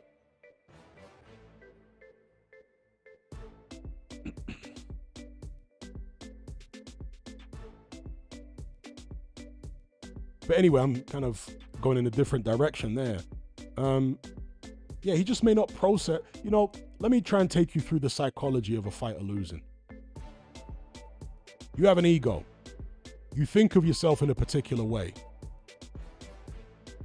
You go into the fight, you've built yourself up psychologically to have a particular self-image. And that self-image is of somebody that's about to be victorious over the opponent. It's all ego-based. You go in there, you get beat, particularly if you get stopped or knocked out, it shatters your self-image. And not only does it shatter your self-image, it shatters your self-image in front of thousands or millions of people. The person and the fighter who you claim to be has now been exposed as fraudulent. You feel embarrassed. You feel disillusioned because you tried your best, you trained hard, you did everything, and this guy took you apart. Now you're questioning how good you are. You're questioning whether you can take a shot. You know? There's 1,000,001 different things and feelings overwhelming you. For someone like Dubois, who I'm going to say, if he's autistic, he's probably not the highest functioning autist. I suspect that he doesn't have as many of those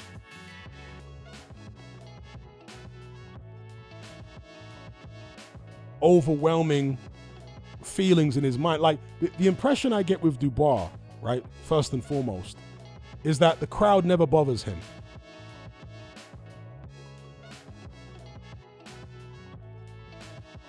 With autists, a lot of them really thrive on routine. When you put them in a routine and they're happy in that routine, they're like a freight train. That's why some people say autism can be a superpower. You know, when an autist starts obsessing about something, they can become an expert in it, right? Dubois has been raised as a kid to be in that boxing routine every day. The training, the sparring. Do you know what I mean? He's been raised in that routine, and he has this, if you want to describe it as a superpower, which allows him to hyper-focus on this obsession. To the extent where maybe he's not as affected by as a neurotypical person would be by outside distractions. He still lives with his dad. Do you know what I mean? He still lives with his dad. So maybe he's just, like I say, not as distracted by a neurotypical person. Not as concerned with the things that a neurotypical person would be concerned with, such as the opinion of others. See, one of the things that makes fighters nervous and hurts most when you lose is you're worried about what other people are going to think about you. Maybe Dubois, because of his position on the spectrum, he doesn't care that much about what other people think. And that can be a very liberating thing, when you don't care about what other people think. He certainly doesn't appear to care that people think he's a quitter.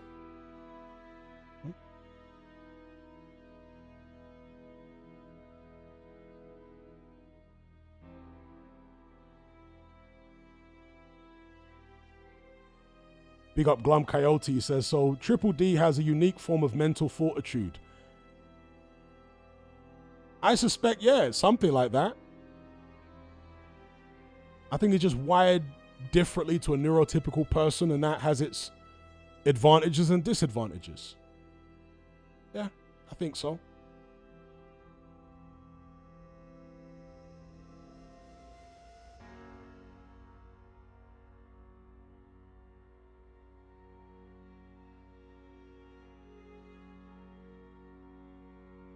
My tab is frozen. Just give me a second here, folks.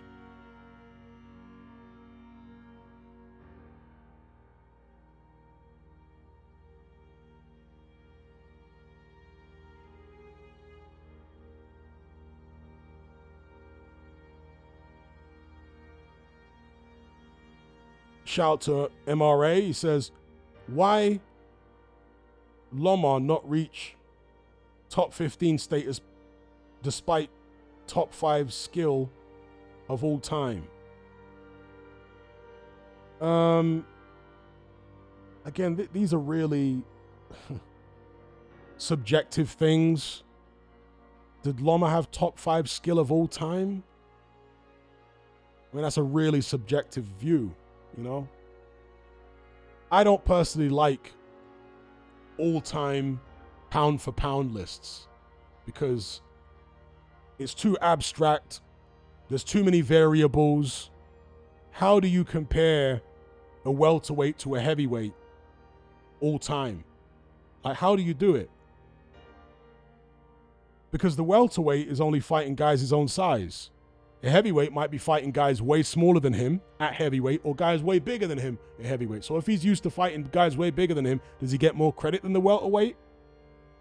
If he's fighting guys way smaller than him for most of his career, does he get less credit than the welterweight? Do you know what I mean? It's so abstract, the whole pound for pound thing. I really don't get into it. What I will say, though,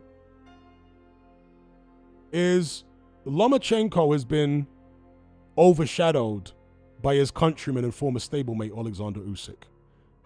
And it's funny, earlier on in their careers, Lomachenko was seen as the better fighter than Usyk. Obviously, he's a smaller fighter and more nimble and agile, and he can do more things because he's a smaller guy. But in terms of the results, Usyk turned out to be a better fighter. And I want to say it's mainly because Usyk turned out to be a mentally stronger fighter than Lomachenko. Yeah, Usyk is a mentally tougher, stronger, more gritty fighter than Lomachenko was a great fighter. But he was a bit of a diva. You know, well, let me not say diva. He wasn't a diva. Let me remix it. Lomachenko was a sore loser. And he wasn't willing to walk through the fire. For example, in the Teofimo Lopez fight. He was intimidated by Lopez's power in the early rounds.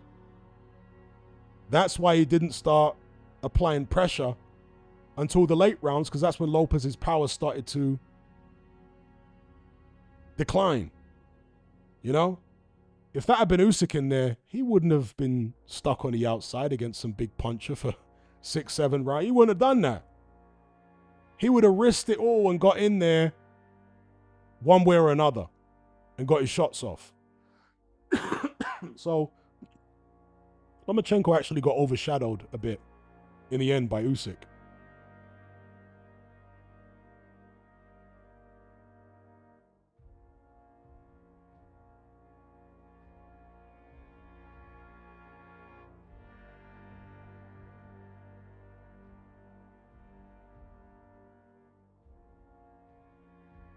Grant says, Hatman, surely Ben ain't getting 15 mil for Prograis. Well, apparently he is.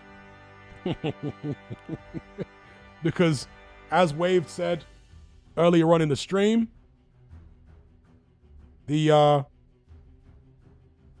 Luke Partridge, Makhmudov fight, that show is a Zuffa boxing show. Yeah, even though it's on Netflix rather than Paramount or whatever, it's a Zuffa boxing show. And so, well, is Partridge about to sign with Zuffa?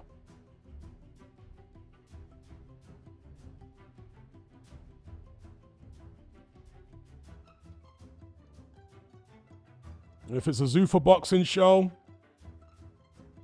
it appears as though Conor Benn is getting 15 mil to fight a totally washed up Regis Prograis. How crazy is that? Shocking.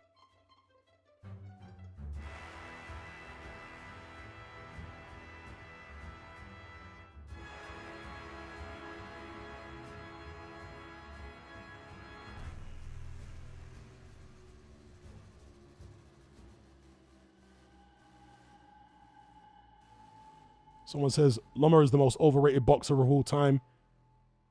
Let's not go overboard. I mean, let's not go overboard. Now we're going overboard in the other direction, you know? Boxing fans are extremists sometimes, you know? It's like one extreme or the other. He's not the most overrated boxer of all time. We're going from one extreme saying he's top 5 skill of all time. Now it's the most overrated of all. Like, come on, man. Let's be reasonable here.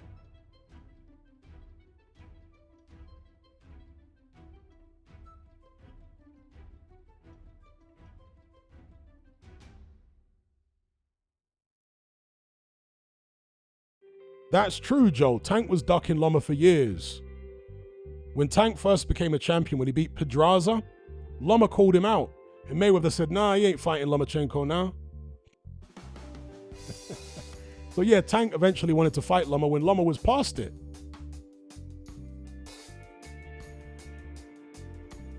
Let's not even get started on Tank, because he is, oh dear. Tank. I just shake my head whenever I even think about Tank. Like, oh dear, oh dear, oh dear. What a waste. What a waste of talent.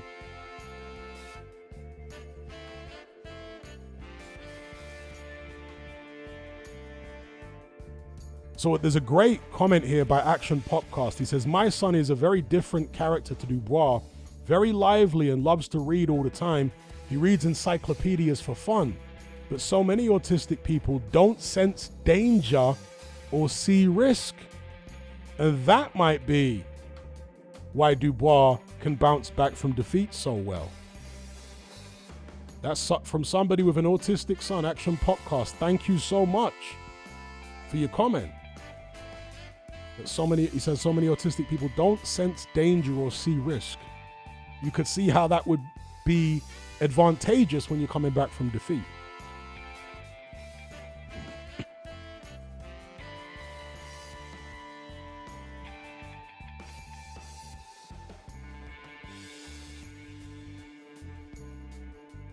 I like this dub right here. I had to search high and low in the YouTube audio library to find some decent dubs.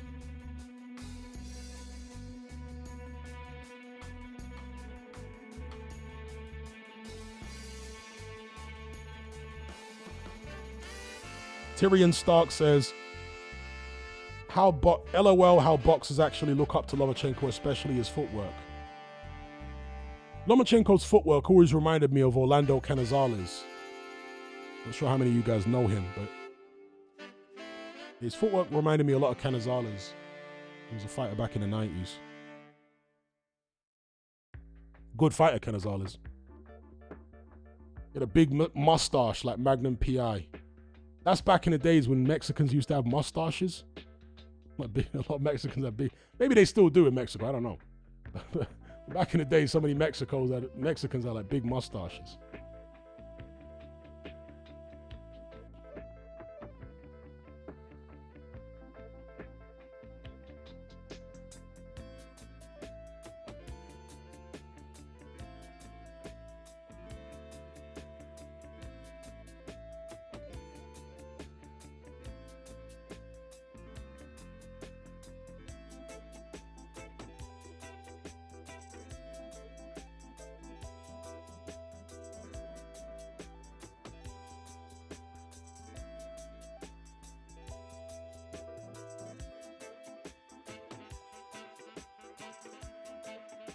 Sizzler said, who had the better footwork, Usyk or Calzaghe? Definitely Usyk.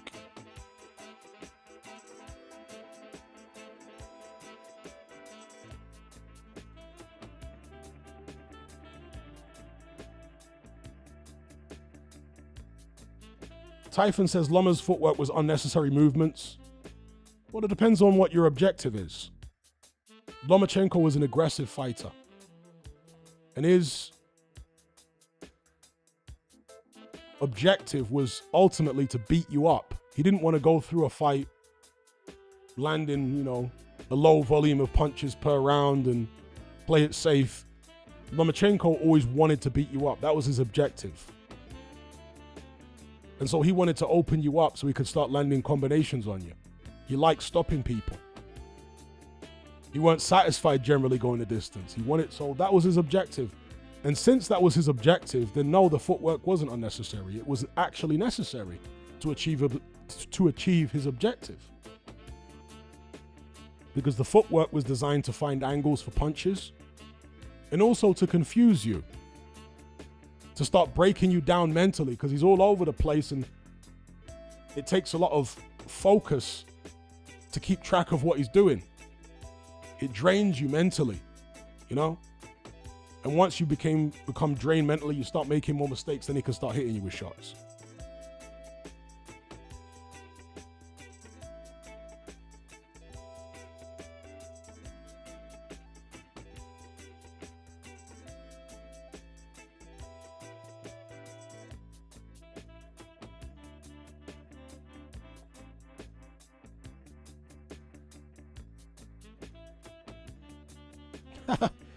Grant says, wonder if they slip a rehydration in Prograis' contract. I'm not sure why they would, since Prograis the smaller guy moving up. But you best believe Conor Benn won't have a rehydration clause. You know, he won't have to stick to any particular weight.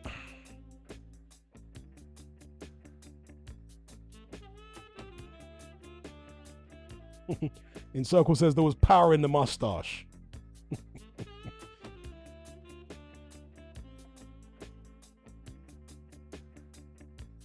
Which parts of the world are mustaches still popular? I want to say like Pakistan and India.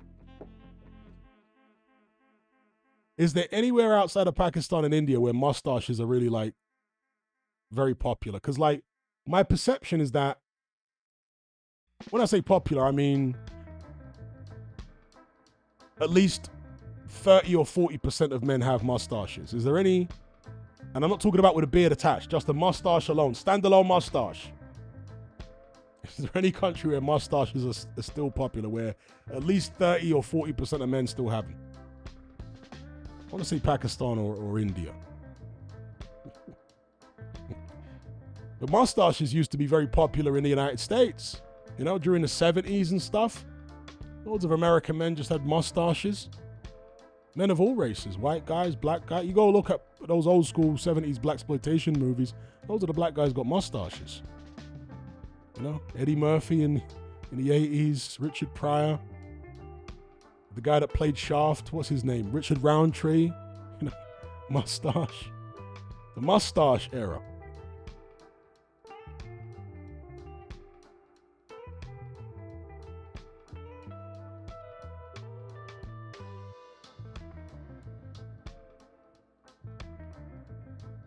Big up MRA, he says Apex, Roy Jones Jr., or the field for best fighter you've seen.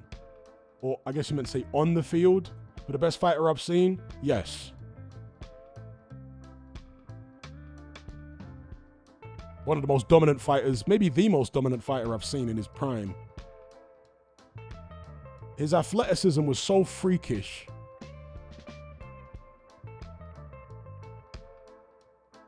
That, you know, his fights just look so one-sided immediately. Do you know what I mean? He'd get in there with a guy like Tony Thornton, and it's like, Tony Thornton was a good, solid fighter, you know? And Roy Jones got in with him, and he was just playing with him immediately. And he did that to so many guys.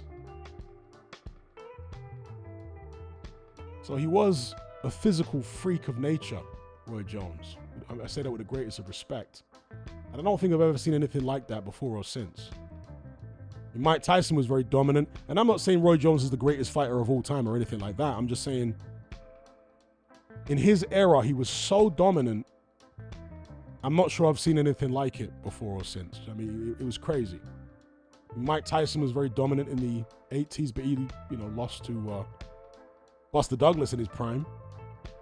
Roy Jones never lost in his prime. I mean, there was the Montel Griffin defeat, but that was disqualification, and he knocked him out in one round of the rematch.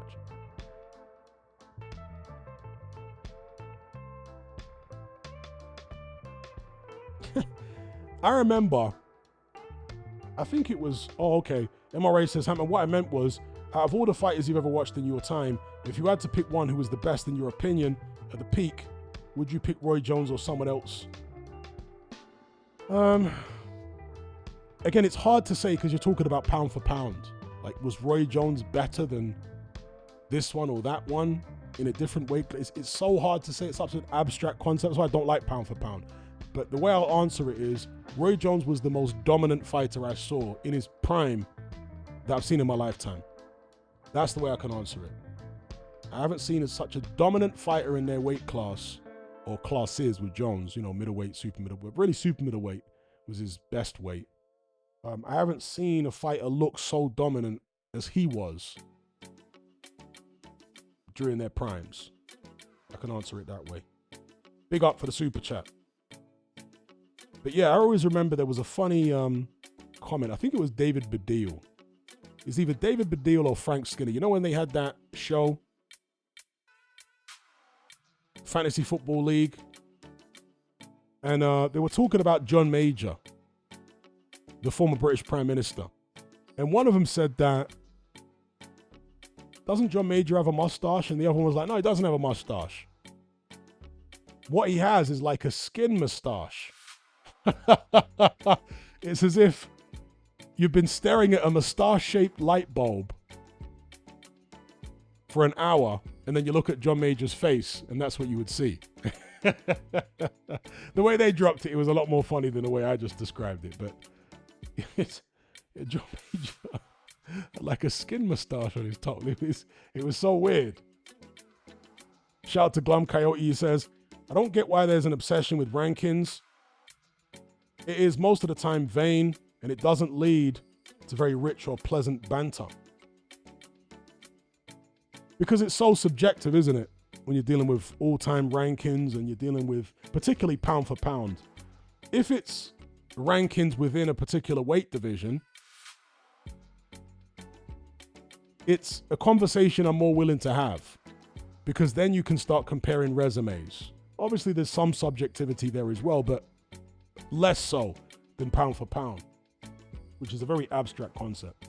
If you're saying who's the greatest heavyweight of all time, some people will say, well, I think Mike Tyson would have beaten everyone. Well, that's totally subjective. I don't like basing who I call the greatest heavyweight of all time primarily on who I think would win in a fantasy matchup. I prefer to base it primarily, not totally, but primarily on the resume. Who they beat and how many great fighters they beat during their era, how many world title fights they had, so on and so forth. And then I also factor in a little bit of, well,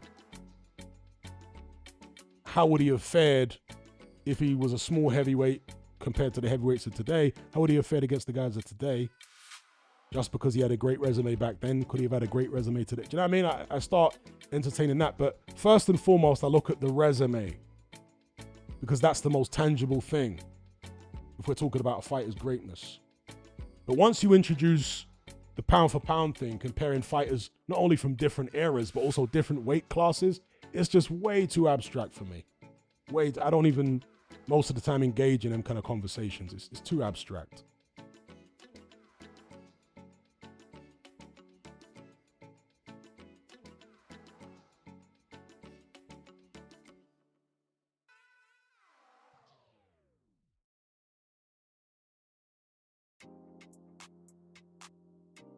MRA says, do you agree with Kellerman that peak for peak, Roy Jones is the favorite of Tyson at heavyweight? You mean against Tyson at heavyweight?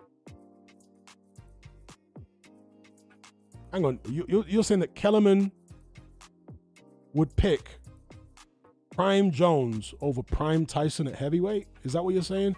I certainly wouldn't. If that's what you're saying, I definitely don't agree with that. I would not pick prime Roy Jones over prime Mike Tyson at heavyweight. No way.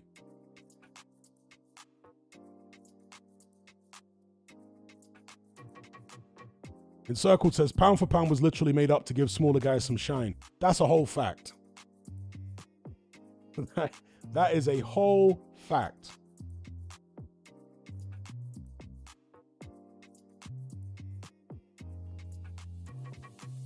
Proper says, do you reckon Loma's mental strength would have been more like Usyk if he did not lose his undefeated record early, or no difference? No, I think no difference. The reason Usyk was so mentally strong is because he's used to fighting big guys, being outweighed massively and all that kind of thing. Yeah? He couldn't have achieved what he has achieved if he wasn't mentally strong. He was giving up all these physical advantages, even in the WSB back in the days, right? So he's used to being the smaller guy for a long time. And you've either got the mental strength to deal with that or you don't. Maybe you can develop it. But Lomachenko, for most of his career, he never had to deal with that. He never had to deal with being the smaller guy. So once he finally started dealing with it, when he stepped up and fought people like Tio, he wasn't used to being in that position. It felt alien to him. He's up against someone who's physically stronger and hits really hard, and now he's intimidated by the power. He wasn't used to it. So, yeah, I don't think it would have made any difference. That's my personal opinion.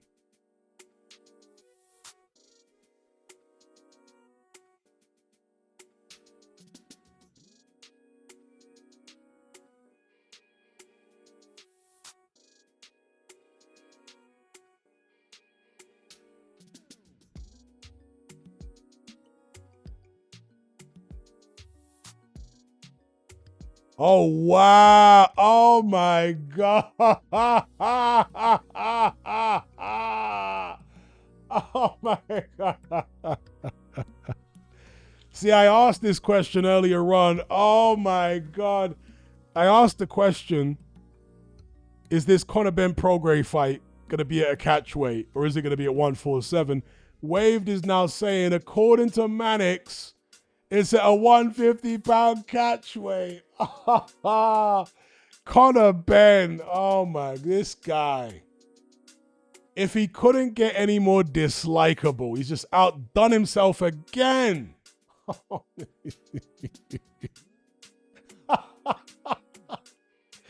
Yo, this Conor Benn guy's too much, man. He's too much. Oh my God. Where's the thing? Yeah, let's get it up on the screen. Oh my God. Clonahan. Apparently Chris Mannix is saying it's a 150-pound catchweight. You're already fighting a guy who's totally washed, who's being brought up from 140.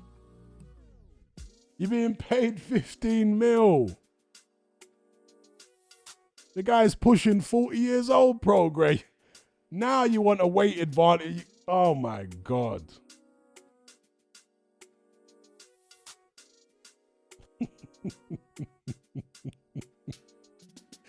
Yo, Ben is so vile.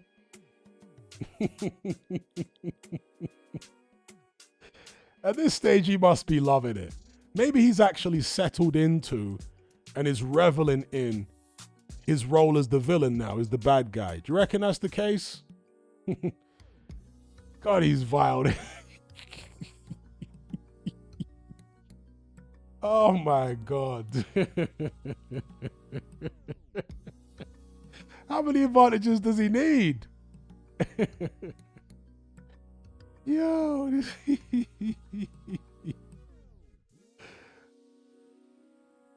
Gotta hope that don't turn out to be true. Let me have a look here. Let me see if anything comes up when I search the internet. I don't doubt that Chris Mannix has said it, but Mannix might not be accurate. Let's see. Gotta hope this ain't true.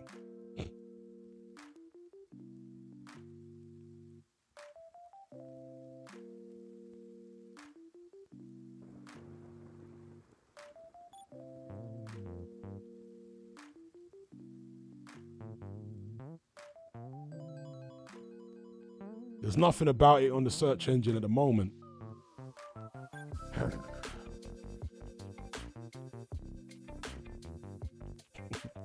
I'm just sat here shaking my head, bro. Shaking my head.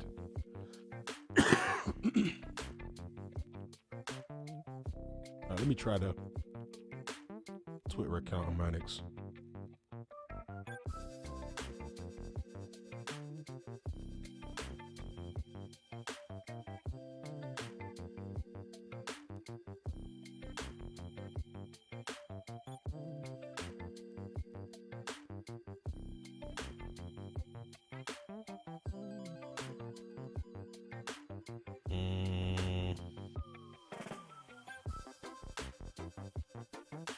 Bear with me, folks, because I'm not on Twitter.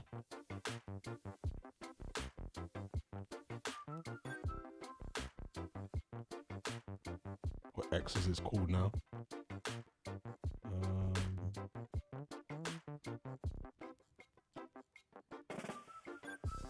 Yes.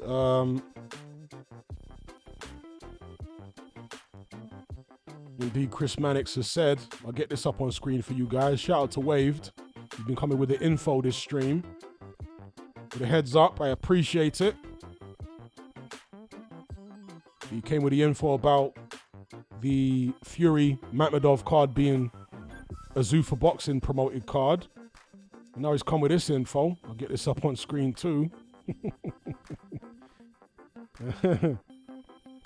But this is only coming from Mannix. It isn't coming from an official source. But, you know, Mannix is a journalist. He is an insider. He is in the industry. But he has made some mistakes even recently. So let's see if this is a mistake or this is true. But this is what Chris Mannix is reporting. Conor Benn-Prograis will be fought at a 150-pound catchweight. Sources familiar with the deal told SI Now. Ben making his way back down from 160. Prograis, a former unified 140-pound champion, moves up.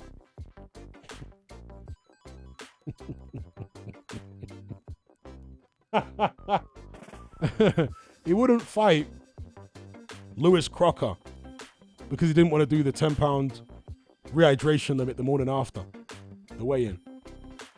I mean, what a monumental hypocrite. You got Chris Eubank Jr. to do that, but no. Rules for thee, but not for me. And now he's bringing up a 140-pounder who's washed up to high hell, old, chinny, small, bringing him up to not even up to 147, up to 150. What do you want to do to this guy, Clonaghan? What are you actually trying to do to this guy? And yeah, this is the $15 million fight. And this is why I have no sympathy for Eddie Hearn at all. Because there was more than enough to show the type of character that Clonaghan was during his time with Eddie Hearn. So for Hearn to turn around, oh, I'm so shocked, he's not the character I thought he was. Give it a rest. His true colors were on full display when he was still a matchroom fighter. Talking about.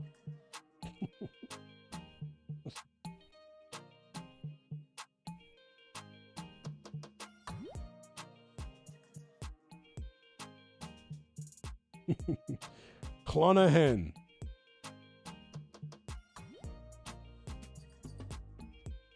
People calling for Eddie Hearn to release the Eggs Files, or as some other people have called them, the Eggstein Files. That's why the internet is undefeated.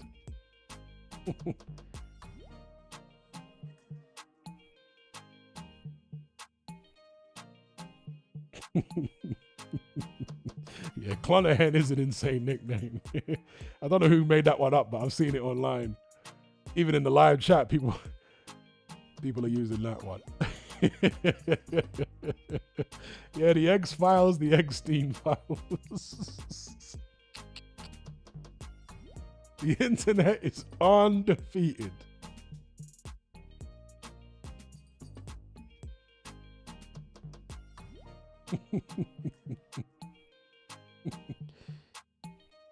Luffy Jones says, Boxing King Media is talking of some breaking news. Is that right? What is the breaking news? Let me know when they actually disclose what it is. What is the breaking news? Is it Luke Partridge signing with Zuffa? The Gypsy King? Is he signing with Zuffa since he's going to be headlining a Zuffa show? It would make sense that he's then signed to them, right? And again, I once again want to big up whoever it was in my element group that saw... That's not this. Let's get this back on screen. Where is it now? Can I find that same screenshot? Is it here? Yeah. I want to big up whoever it was in my element group that saw this a few days ago. This post from Hearn-Warren, where he is blazing Tyson Fury, Luke Partridge, to an extent that I've never seen before. And he was doing this very shortly after Partridge was announced to be fighting Makhmudov on Netflix. You put two and two together, as those very astute, sharp-eyed people in my element group did, and you're thinking, well, this sounds like a desperate plea from Warren for Partridge not to leave him. Now we find out the Partridge-Makhmudov fight is not only on Netflix, but it's a Zuffa boxing card. So it looks like those people in my element group were bang on the money. Bang on the money with this one. Great call. Great call.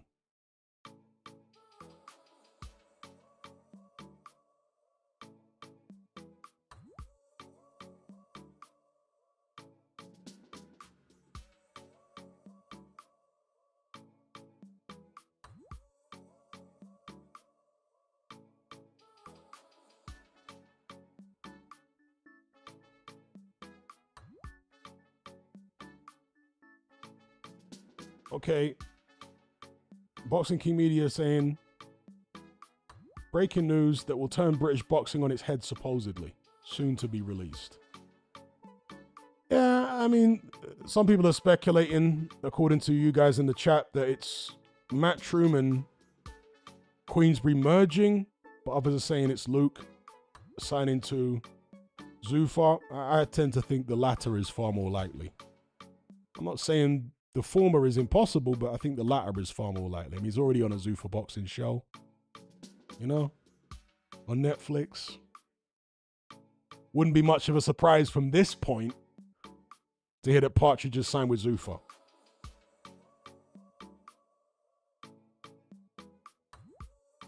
Chris says AJ is the only loyal one. Well, even if he ain't loyal at this stage, or if he feels like being disloyal, he's got no choice because he's locked in for life with Matchroom. He has no choice to be loyal. He's got a lifetime contract. And I think he's got a stake in Matchroom, the company, as well, AJ. Got a stake in the company, lifetime contract, so he ain't going anywhere.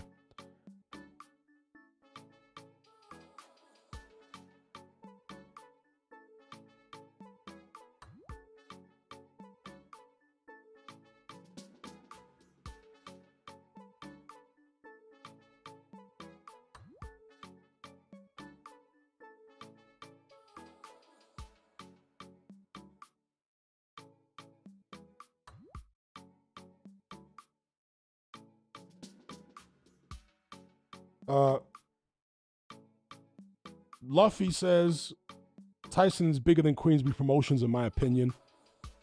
Well, it's not your opinion, it's your fact. You're stating a fact. Queensberry Promotions, even when they had Turkey bankrolling them, posted a profit of $15 million up to March 2025. I can assure you that Luke Partridge's profit was way higher than that. So Partridge made more money than Queensberry did as a company.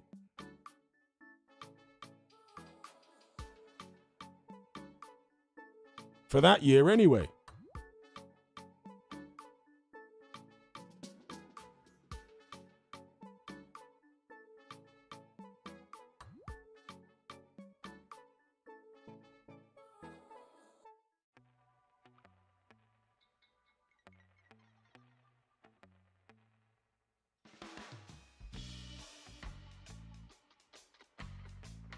Yes, Chris Santos says there, AJ's done anyway. So he's got a lifetime contract.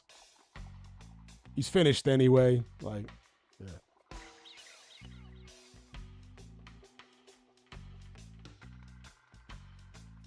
So Eddie Hearn can come out and say AJ's made from different stuff. Because that's what he's been saying. He's been like comparing AJ to Clonahan. AJ, oh, he's a different kind of breed, you know, totally different breed, cut from a different cloth. Yeah, it's easy to say that because you know he can't leave you. He's on a lifetime contract. You know you can't have egg on your face saying that about AJ because he got him locked down. Whereas with Conor Benn, there was no contract. So Lucas says, has AJ got shares in DAZN? He might have. I know he's got a stake in Matchroom. As far as I'm aware, he might also have a stake in DAZN too. That he might do, yeah. In fact, I want to say he does. I know Golovkin's got a stake in DAZN. I seem to remember reading that AJ does too. So I think, yeah, I think AJ actually does.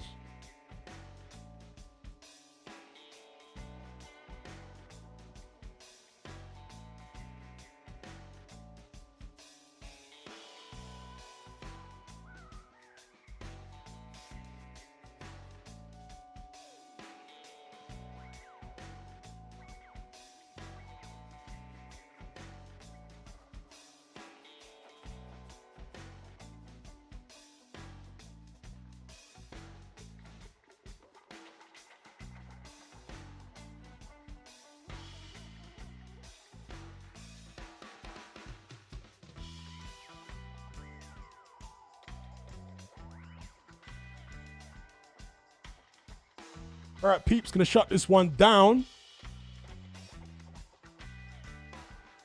I would like to thank each and every one of you for joining me on this stream. And I want to give a special shout out to those of you who donated via Super Chat. Big up every time for supporting the channel. And those guys on this stream were Chili Beef. Big up. Glum Coyote, much respect, big up. Simon Brandy, Joshua Hooker, Mr. Luca, President Brush, AJ, big up AJ every time. Southpaw Boxer, MRA, thank you for your contributions. All right, so big respect to those who donated via Super Chat. Shout out to everyone else who joined the conversation. And the final one here from Southpaw Boxer. What fights do you want to see? Best next fights. I want to see Alexander Usyk versus Ajit Kabayel. I want to see Jai Opetaia versus the winner of Benavidez Zerdo. I want to see, let me think now.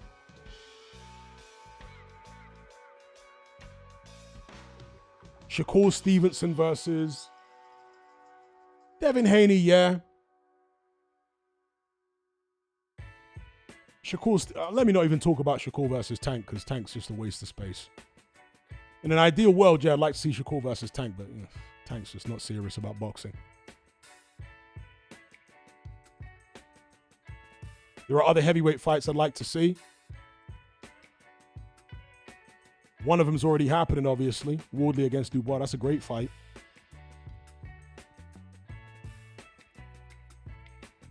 So, yeah, those fights. Big up Sizzler. Big up Southpaw Boxer. Until next time, guys, take care. Be good. Catch you on the other side. I'm out.